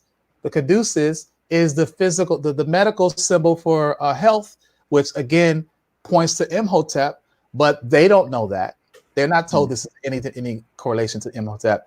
But the biggest thing you should see on here is on the bottom of their shield is a Skull and Bones. Now, I could see if you put a Skull and Bones in a fraternity, but you got a sorority, a female organization with Skull and Bones logo on their shield. So that begs the question again, like, who are you guys really in bed with? And is it a reason why of the 5 million plus members that we still have not come up, we still have not arrived, we still do not have any play or say in ourselves socially, economically? You know, we still suffer in those areas. And to be honest, you might be the ones that are in the way of that progress, because we are not have yet to self-determine. So I'm going to pause there, because there's so much more in this book, but I want to let you know what's also in the book. We go through the timeline of all of these Black organizations. We talked about the Fraternal Link. I didn't get into the culprit clique of names, because that would be a whole nother program. But if you see on the bottom here, you see that Jesse is Q, Martin was an Alpha, and Ralph Abernathy was a Kappa. And they also all were in the Boulé. Well, I'm sorry, not Ralph Abernathy, just Jesse Jackson and Martin Luther King was in the Boulé. And I can give you this one jewel I want to tell you, and then I'll pause for Q&A, is that the members of the Boulé who were Alphas had a beef with the members of the Boulé who were Qs. Why? Because they realized that Jesse was involved in the assassination of Martin Luther King. It's been well documented that the night before Martin Luther King was assassinated, April 4th, 1968, he was staying at the hotel, and his room initially was on the ground floor. And it was Jesse who went in and said, hey, can we move his room upstairs, up one floor to 306? 306 was the number that he was moved to. They did a run through the night before, and this is where that picture is from. The run through is the very same day. That picture you see right now is the very same area where he was shot the following day. They were going to dinner, and they came out and did a photo op. This photo op was basically to help whoever was going to do the shooting to see and do a run through. The following day, Jesse was the following day when they were going to dinner, Martin Luther King said, hey, man, you need to put on a tie. Put on a tie, because we're all wearing ties. You know, he's all about being professional. Jesse insisted on not wearing a tie. Why did he insist on not wearing a tie? Because there's documented evidence that was put out by Steve Coakley that shows that Jesse Jackson was receiving instructions by those that killed Martin Luther King, and the government was involved. And they said anybody that wasn't wearing a tie was a friendly, meaning don't shoot them. In case they were going to shoot a whole bunch of people, don't shoot the people that are not wearing ties. So Jesse insisted on not wearing a tie so he wouldn't get shot. And when that bullet rang out, Jesse was nowhere near the area when Martin got shot. Jesse showed up 30 minutes later after Martin's laying and still slightly alive. Jesse walks up to him, puts his hands on the blood that's pouring out on the pavement, and then he puts it on his shirt. He rubs it on his shirt, and the ambulance arrives, and everyone is told not to talk to the reporters, because along with the ambulance came all the reporters. So Jesse tells everybody, don't say anything to anybody, keep your mouth shut. He also was trying to get a ride to the hospital. No one would give him a ride because Martin told Ralph Abernathy, don't trust Jesse. So no one would give Jesse a ride to the hospital. So he was left behind while everybody else was rushing to the hospital where Martin was going to be. Jesse stayed behind. And Andrew Young, who was the mayor of Atlanta, also in the Boulé, happened to see Jesse Jackson as they were leaving, talking to the media. And when he was talking to the media, you'll find a clip of him talking about the atrocities of what happened, but he's not mad at the person who shot him. What he did after that interview is, instead of going to the hospital, he got on a plane.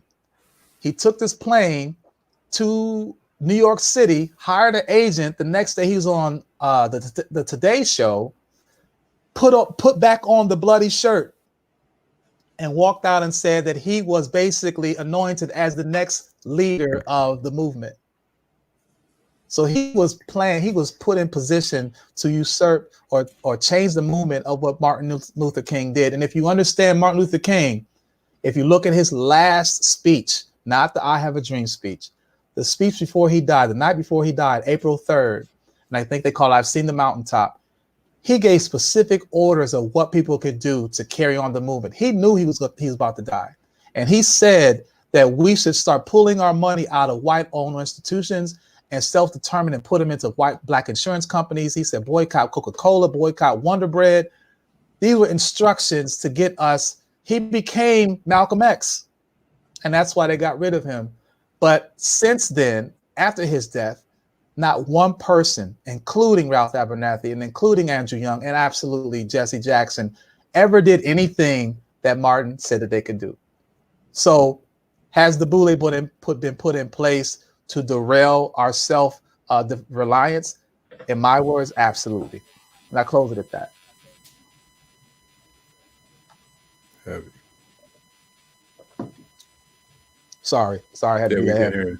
Yeah, no, brother, that's I guess I'm just so taken back by, we're living in a time right now where there's so much division, and I know we're talking about the Greek letter and we're talking about, us, not being educated, misinformed, but it just feels like it's so much correlation to all groups and organizations, the politics, how things are run and maintained. It's just, I don't know, it just seems crazy. Like, what do we really know? You know what I mean? Like, even the places that we work and the things that we affiliate with, like, what do we really know? So much so that if you have these organizations, the sororities, fraternities, with this symbolism and what they're associated to, that have no direct lineage to you, your own identity, like, how do you rep that? You know what I mean? And I'm not saying that to say anything negative about anyone. I just, in watching this as a student, to your point, you're like, how do you go about your, your pride and your ego is built in this thing because you pledge for it and all that, when the association is something that does not, relate to you directly in any way. It's wild. It's hard, man, because that's the thing. I'm not here to make people be mad at me or black organizations, but I think that we haven't been given the opportunity to really look at why they were founded. And the reason why I wanted to find out why, it prompted me to want to figure out why they were founded, because I was wondering, why are we still in the same position that we're in? Why haven't we seen the progress that we're seeking? Why is it that other people can come to this country and have a presence, and we've been here longer than anyone else, including Europeans, and we're still subservient? And because of that, I had to think of, okay, there's a reason behind it. Now the next question is, well, who created that reason? And we have to look at ourselves and understand that we have been, as Malcolm said, we've been bamboozled, hoodwinked, all those type of things. The world has been.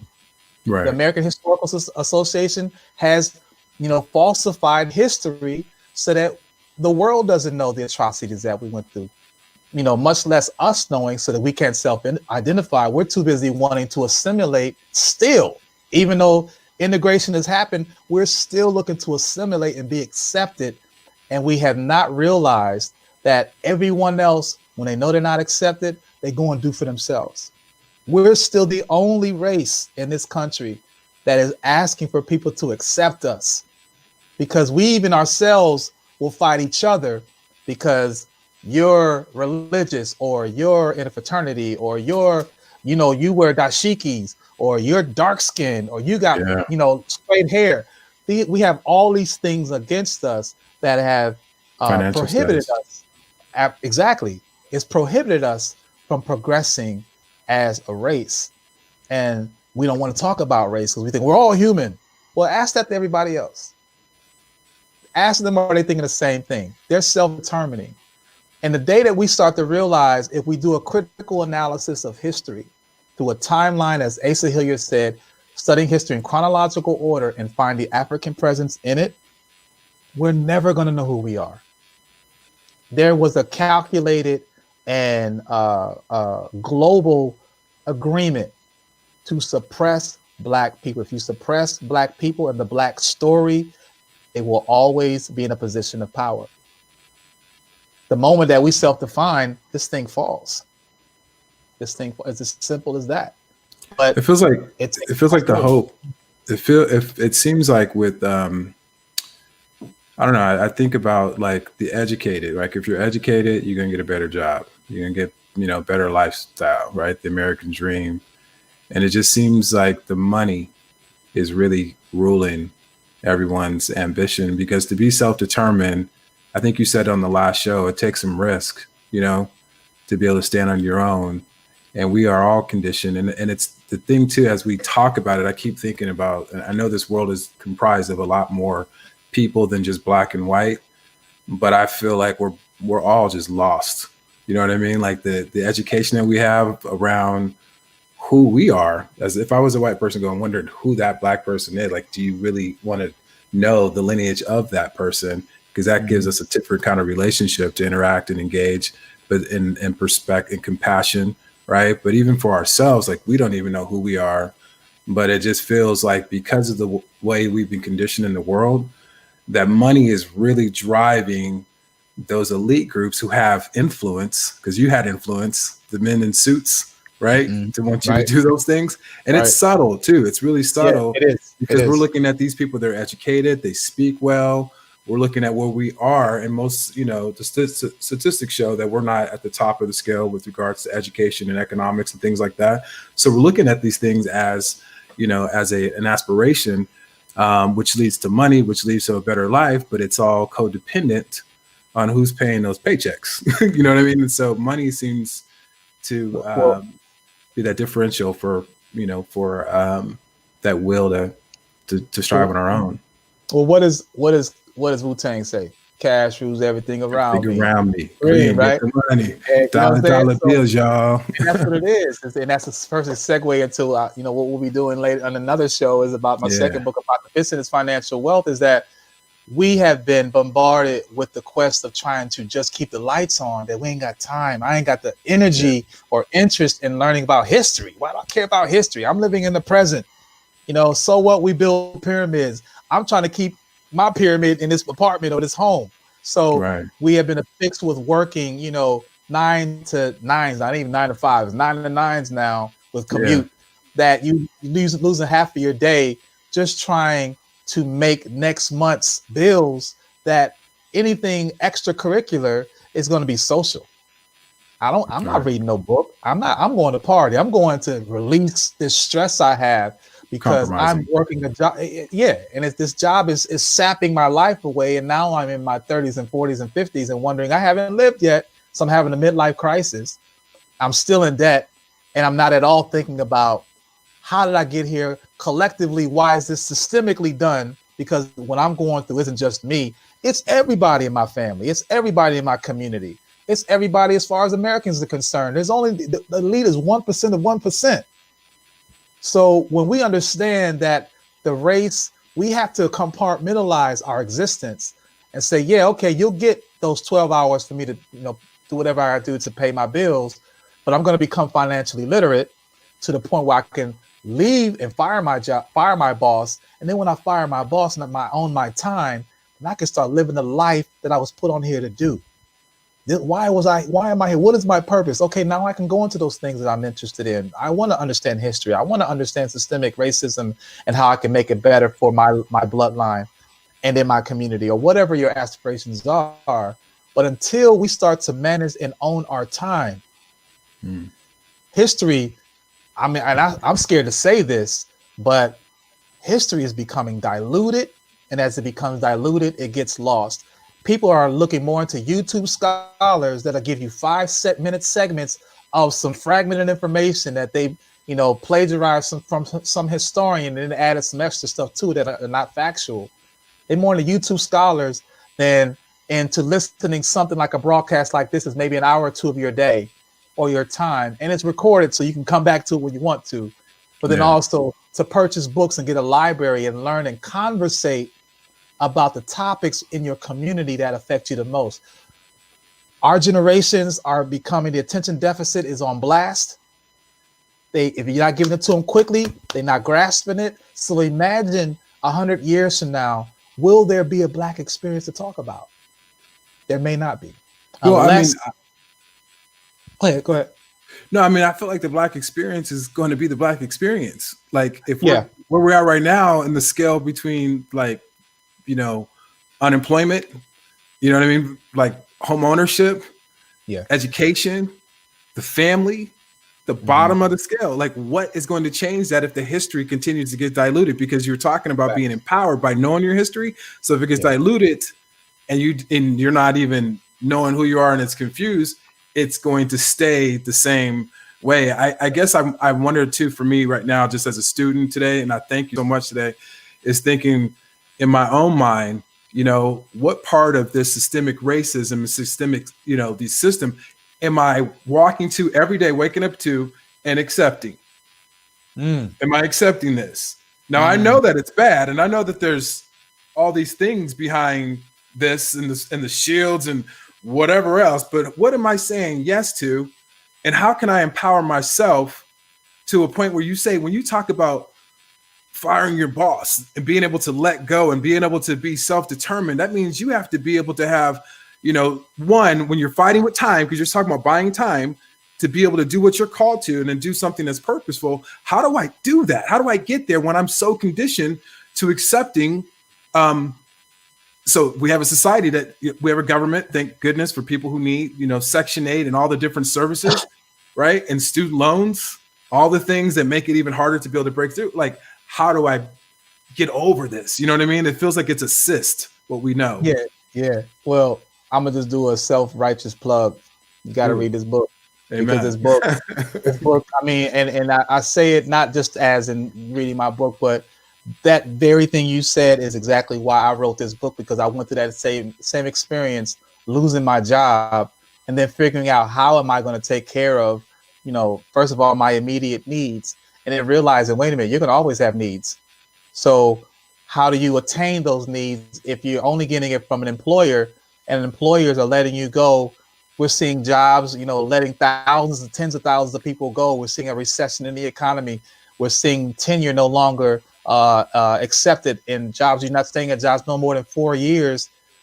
That if you are not planning something else in addition to, if you remain in the work field, then you will be the have-nots. And being the have-nots, we can see that it's going to be very hard because no one's coming to save you.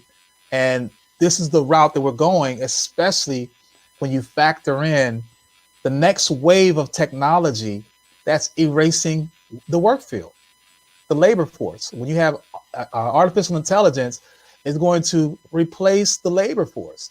So if the labor force replaces you from getting a job, how can you earn?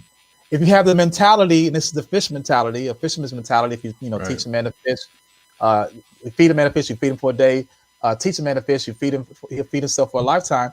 We are being fed fish, and we're in a society that's about to stop feeding us.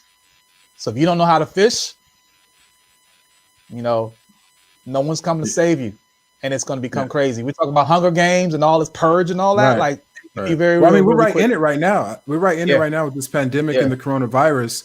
Well, on two scales, we're experiencing the coronavirus more than anyone, and we're experiencing unemployment more than anyone right now.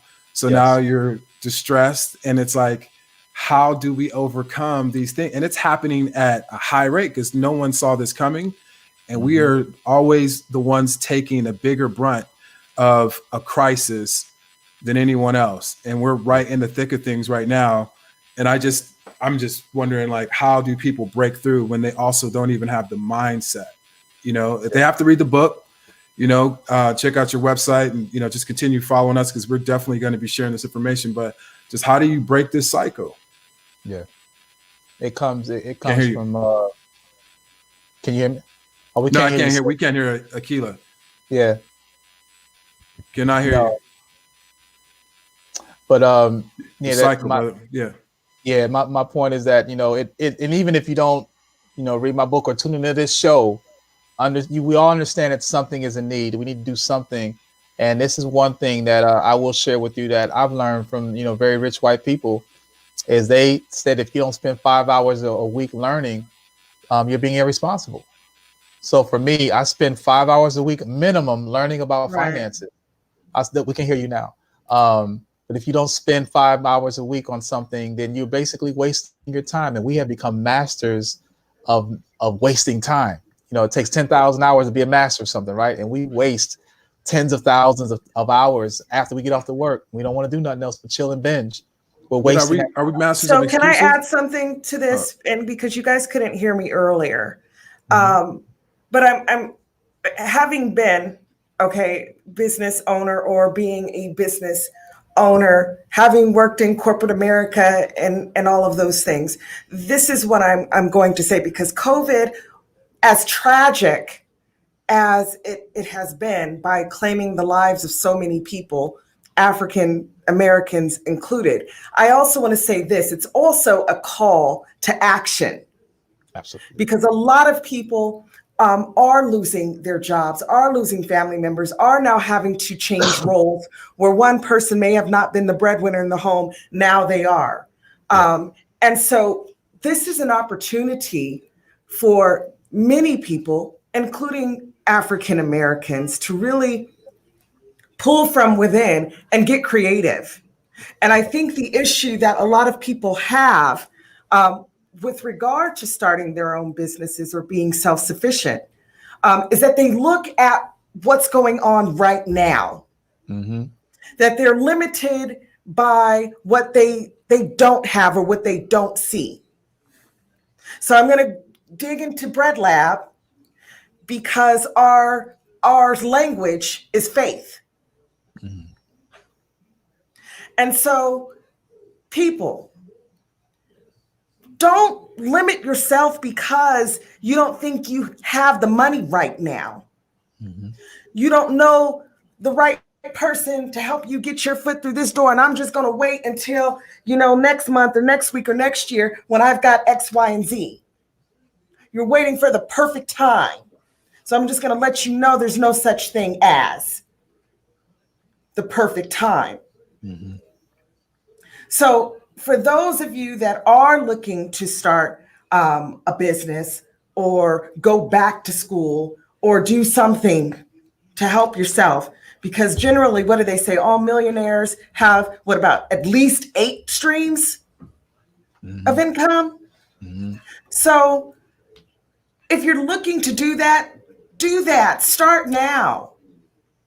God says where he's given you the vision to do it, he's also given you the provision, meaning that all it's going to take is the first step, which is the hardest one. One of my favorite books in the Bible is Habakkuk.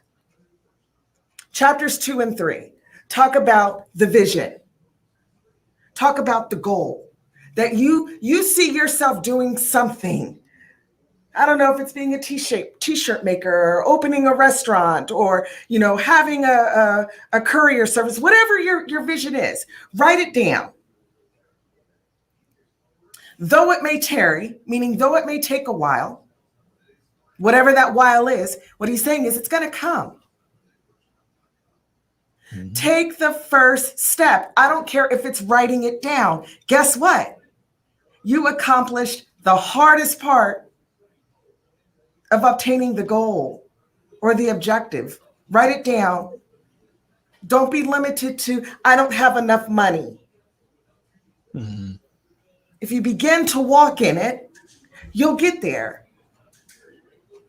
And I'm just encouraging people right now, especially African Americans, because we are stereotyped as being on the county, or what do you guys call it? The welfare system.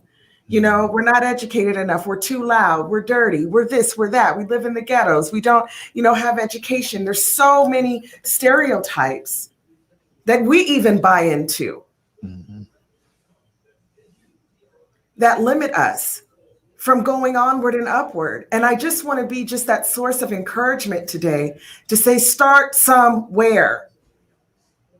You have the potential. You just don't understand it. Open what thus says the Lord. Open your Bibles, people. You want to hear what thus says the Lord? Open your Bible. And he immediately begins to speak. That's real talk. So I just want to encourage people today, step into the plan. You don't know no better time than the present to get that going. I'm looking forward to our next segment with you, Mbwebe, about a pot to piss in, which speaks to that of financial literacy and obtaining wealth in our communities. That I think that's crucial, especially now as we're entering the holidays, Thanksgiving and Christmas, and how people are going to be going bat-nut crazy, Right. spending what could potentially be savings on stuff that doesn't even matter. We have pretty much everything I think that we need. Well, it's on sale now, so do I need it because it's on sale? And Black Fridays. One thing I just wanted to piggyback on the point you made is I just felt like throughout this whole series, man, that it just felt like even myself, there's some things that I have to unlearn. And, in talking about how do I make how do I get myself out of my mindset that I have? I'm conditioned. We're all conditioned about going to school and this American way and all these different things that we're doing. And we have this circumstances, right? And I'm just, I just felt like, we need to unlearn the condition that we have of fear and doubt.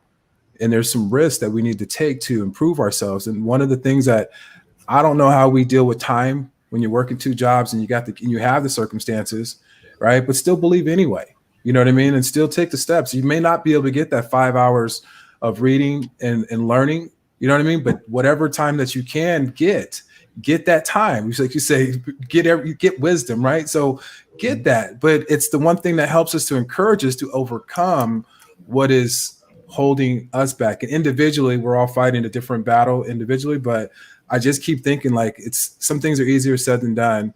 And there's an inward part of just figuring out what am I warring with? And am I worrying with my fear? Am I worrying with my circumstances? And meet that thing, and battle that thing, because it's really when we look at where our plight is, when we apply ourselves, and we saw that in Oklahoma, when we apply ourselves, great things can happen.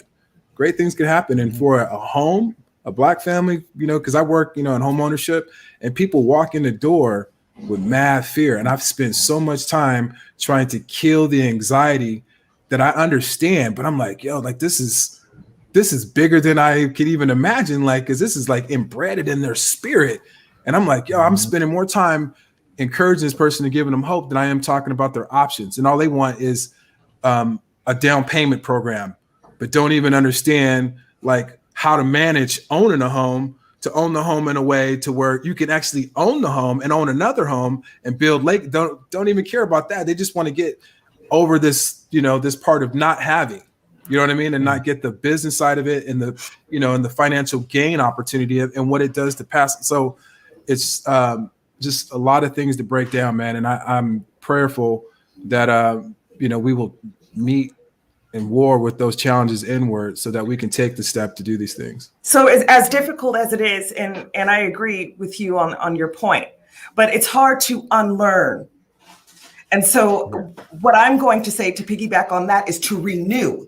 Amen. To renew your mind, to begin to capture the thoughts, those negative thoughts as they come into your mind, to snatch them up and say, no, okay, this is what God says about me. I know this and this and that and the other. You have to renew your mind daily. Think on the things that are pure, that are true, that are lovely, that are noble. Think on these things, he said. So it's hard for us to unlearn a behavior because those are the very appetites that the enemy is familiar with. Remember, he knows all the things that you like. And he's not a creator. So he's always going to bring that thing to you, that appetite. He's going to always bring it back around to you. It may not look the same because like I told you, he'll wrap it up in a box. He'll throw some glitter on it. He'll paint it purple this time. He'll put a bow on it. but it's the same thing. Debt, lust, gluttony. Okay, he'll bring those things back to you, but you have to begin to learn how to exercise temperance. And the only way that you can learn how to do that is to begin retraining, renewing your mind. And how do you do that? You begin by asking for, seeking, and knocking to request knowledge, wisdom, understanding. And when you begin to condition your mind and you program your mind and you're seeking those things because God said he will give them to you freely. So when you begin to do that, watch what happens. Revelation. And the exchange, because it's a relationship. If you're asking God for it, you're seeking God for it, you're knocking for it, he's going to give it to you. Okay? So and not to dismiss your point, Quaylen. That's not what I'm doing. And what you're saying about and unlearning something. My thought on it is, again, refresh, renew, restore. Restore what the enemy has stolen from you. Get it back. Because at the end of the day, all he wants is your soul. And your time. Your time. And well, that's what I mean. But ultimately, it is to your demise. Right. To kill you. Kill your dreams. Steal your money. Destroy your families, relationships. So this has been a powerful lesson. For those of you that have been watching, we didn't get too many comments, but we certainly would like to know, did you guys enjoy this? Did you guys like this? What did you learn from this? I learned a lot. And there's so much more that everyone can learn. Remember that you guys can go to theghettotimes.com to pick up your book, Who IZ the Boulé by Mbwebe Ishangi. And also, Mbwebe, I mean, you have, how many articles do you have in the archives, Mbwebe? I'm just curious. Do you know? Over do you know? Yeah. Over 500. You said over 500 in case you couldn't hear him. Yeah. That's scholarly, my brother. Over 500, not related to that of the Boulé. Yeah, you just elevated that's just consciousness on a whole I've been writing level. since 90. I'm giving my age away though. I've been writing since 90, 91, 93. I don't even care if 500 is 500. Thanks, You've been putting in work, bro. At a fraction of that. It's so much to learn because our story, and I echo what you guys are saying, is that information, like it starts, we have a hunger. As babies, you have that hunger. When you're a kid, everything is interesting and attractive. And over time, our brain gets calcified because there's the no, you can't have. And then it's no, sit here and listen and don't move. So we become robotic in a sense of we don't ask anymore. So that takes away your drive to want to go and do. Right. But it's still in you. That candle, so to speak, is still in you. And it's still lit. It might not be as bright, but all you need to do is blow some oxygen into, blow some life into that flame, that light, that illumination. I said illumination. But the point is that you know what you meant. It wasn't meant to work. Right, exactly. It'll get you to the point of wanting to learn and aspire more and realize, look, don't take your time for granted. As they say, if not now, when? And if not you, who? And we're talking about your life. Not about doing something for the collective, but about your life. What is your sense and purpose here? Why were you put here? And try to create that. Legacy is a serious and under heralded name. People don't we don't talk about legacy, and legacy isn't about I want to leave all this money. No, I want to make sure that I did time. I made use of my time. They talk about the day you were born and the day you die. That dash is the moment, time that you were here. That dash should be vibrant in experiences. And that's what I'm aspiring to do and try to inspire others to be, is you're not just here to get a job and then work till you die and then leave some for your family and you're done. There's so much more in this world. Yeah. And you can have them all. You can have them both, as far as having money and your time. You just have to apply yourself. And if you don't know how to do it, align yourself with people that do. Right. When you get around people that do, it just melts off. And that vibration, that energy transfers. That energy transfers freely. You might not see it, but it transfers freely. When you're around people and you feel that thing, you feel it and you move on that. So it's there. It's just a matter of committing and wanting better. Not only wanting better, being willing to do. Don't say try. Do. Trying is an excuse for you to say, I'm gonna let not today. No, keep doing. Even if it's a little bit. Even if you're trying to get to 50 push-ups, you might not do 50 in one day. Do 10 today. You know, and if it's 10 tomorrow, fine. But then after the next day, do 12. But push yourself to get to that goal. No one's gonna do it for you. You got to go and get it yourself. And then you'll see that once you're taking that step, stuff is sitting here waiting for you. Yeah, and kill two birds with Thank you one for stone. You both. can be reading at the gym on an Audible or getting Who Is the Boulé while you're working out. You know what I mean? Going for a walk. Kill two birds with one stone. And it is on audio.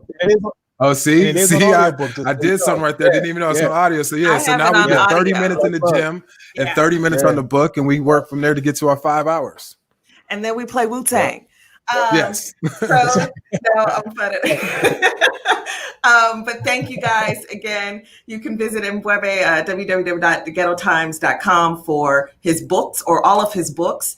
Remember, next Tuesday, starting at 9 p.m., the Bread Lab Live will have its After Dark show. The Bread Lab Live After Dark, 9 p.m. on Tuesdays. Thursdays are our previews, and to our Friday shows. And Friday, we will continue 10 a.m. PST, 1 p.m. EST, and 12 p.m. CST. We will have Mbwebe back. Correct me if I'm wrong. We've got you coming back November 20 in Mbwebe, so we can start the Pot to Pissin series, in which we'll be discussing your other book, again, on financial literacy and wealth. Is that a good preview into what that book entails, or do you want to add a couple of extra words? I'll just draw the correlation real quickly. The correlation of how you go from the Boulé to financial literacy. Again, it's all about education. And we were just talking about this the last 10, 20 minutes. It's about, your life purpose and knowing who you are. And then you can, if you can finance your life, then you can actually live that life you're looking for. So we're going to get into, the origin of money, understanding it, because it is something that is, we don't have a good relationship with it because we've never been taught. Yeah. And I don't mean just Black people, I mean people in general. So when you get to know that relationship of what money is as a currency, as a form of energy, you can use that energy to free yourself. So we'll get into that. Woo. Y'all ready for this? Y'all ready? And we just gonna keep it going. They're gonna get on the show, and everybody's head's gonna be big before 2021 comes in. I'm telling you, in a good way. In a good way. So again, we thank you guys for watching. We thank you guys for listening. I don't know if you guys, have heard me the last couple of tapings. We've had over 20,000 people within the last 28 days who have, in some capacity, been active on our pages or social media platform on Facebook alone. Okay, which is amazing. So thank you guys for watching the ads, for being engaged in our live shows, for sharing or telling a friend. Please continue to do that. We thank you. We love you. We're looking forward to seeing you guys again next week. Make sure that if you have any questions, hit us up, inbox us. We read them. We will get back to you. And again, we're grateful for you. So Mbwebe, we are forever grateful for you and these nuggets that you have dropped for us. I mean, I'm telling you, I get phone calls from my family on the East Coast, like, word. Like, yo, wait, that brother is dope. Or, even my mom, you know what I mean? And her looking forward to, the shows and say, hey, is Mbwebe. Yeah, you know, and she's looking for, I mean, so many people that we know that we're Thank looking you. forward to I'm humbled. Thank you. this taping, and it's been wonderful. So again, we thank you. Anybody have any parting words? Yeah, For I our just want viewers? to. I just want to say, just as a Black man, you know what I mean? Like, I'm just looking at you right now and I want to tell you that I am really encouraged because you talked about some really difficult things Yes. that people are going to have, you know, some differences about. And so I'm just really encouraged by your, just the way you have grace about things. And you're not on here preaching and slamming your fist down to get a point across. You're talking and you're using all of your experience to sound very believable, you know, about everything. But the grace to me is, as a Black man who has done these things, that you've got the brand on your arm, and you know how we are in a community about anything associating with homosexuality. Like, you just, to me, I just was really admiring about just the way you were able to, you know, teach and speak about these things. So I just thank you for that. And you're not done learning Thank yet. you, brother. Thank you. You ain't I appreciate done. both of you. Yeah. We appreciate you too. So again, thank you, everybody. Word. And we'll see you next week. Have an awesome, amazing, great weekend and week ahead. Don't forget to join us on Tuesday night. Yeah. Bring your margaritas. Your Taco Tuesdays. So, all right, y'all. We'll see you guys soon. Take care. All right. Take care, guys. Peace. Word. All right. Peace.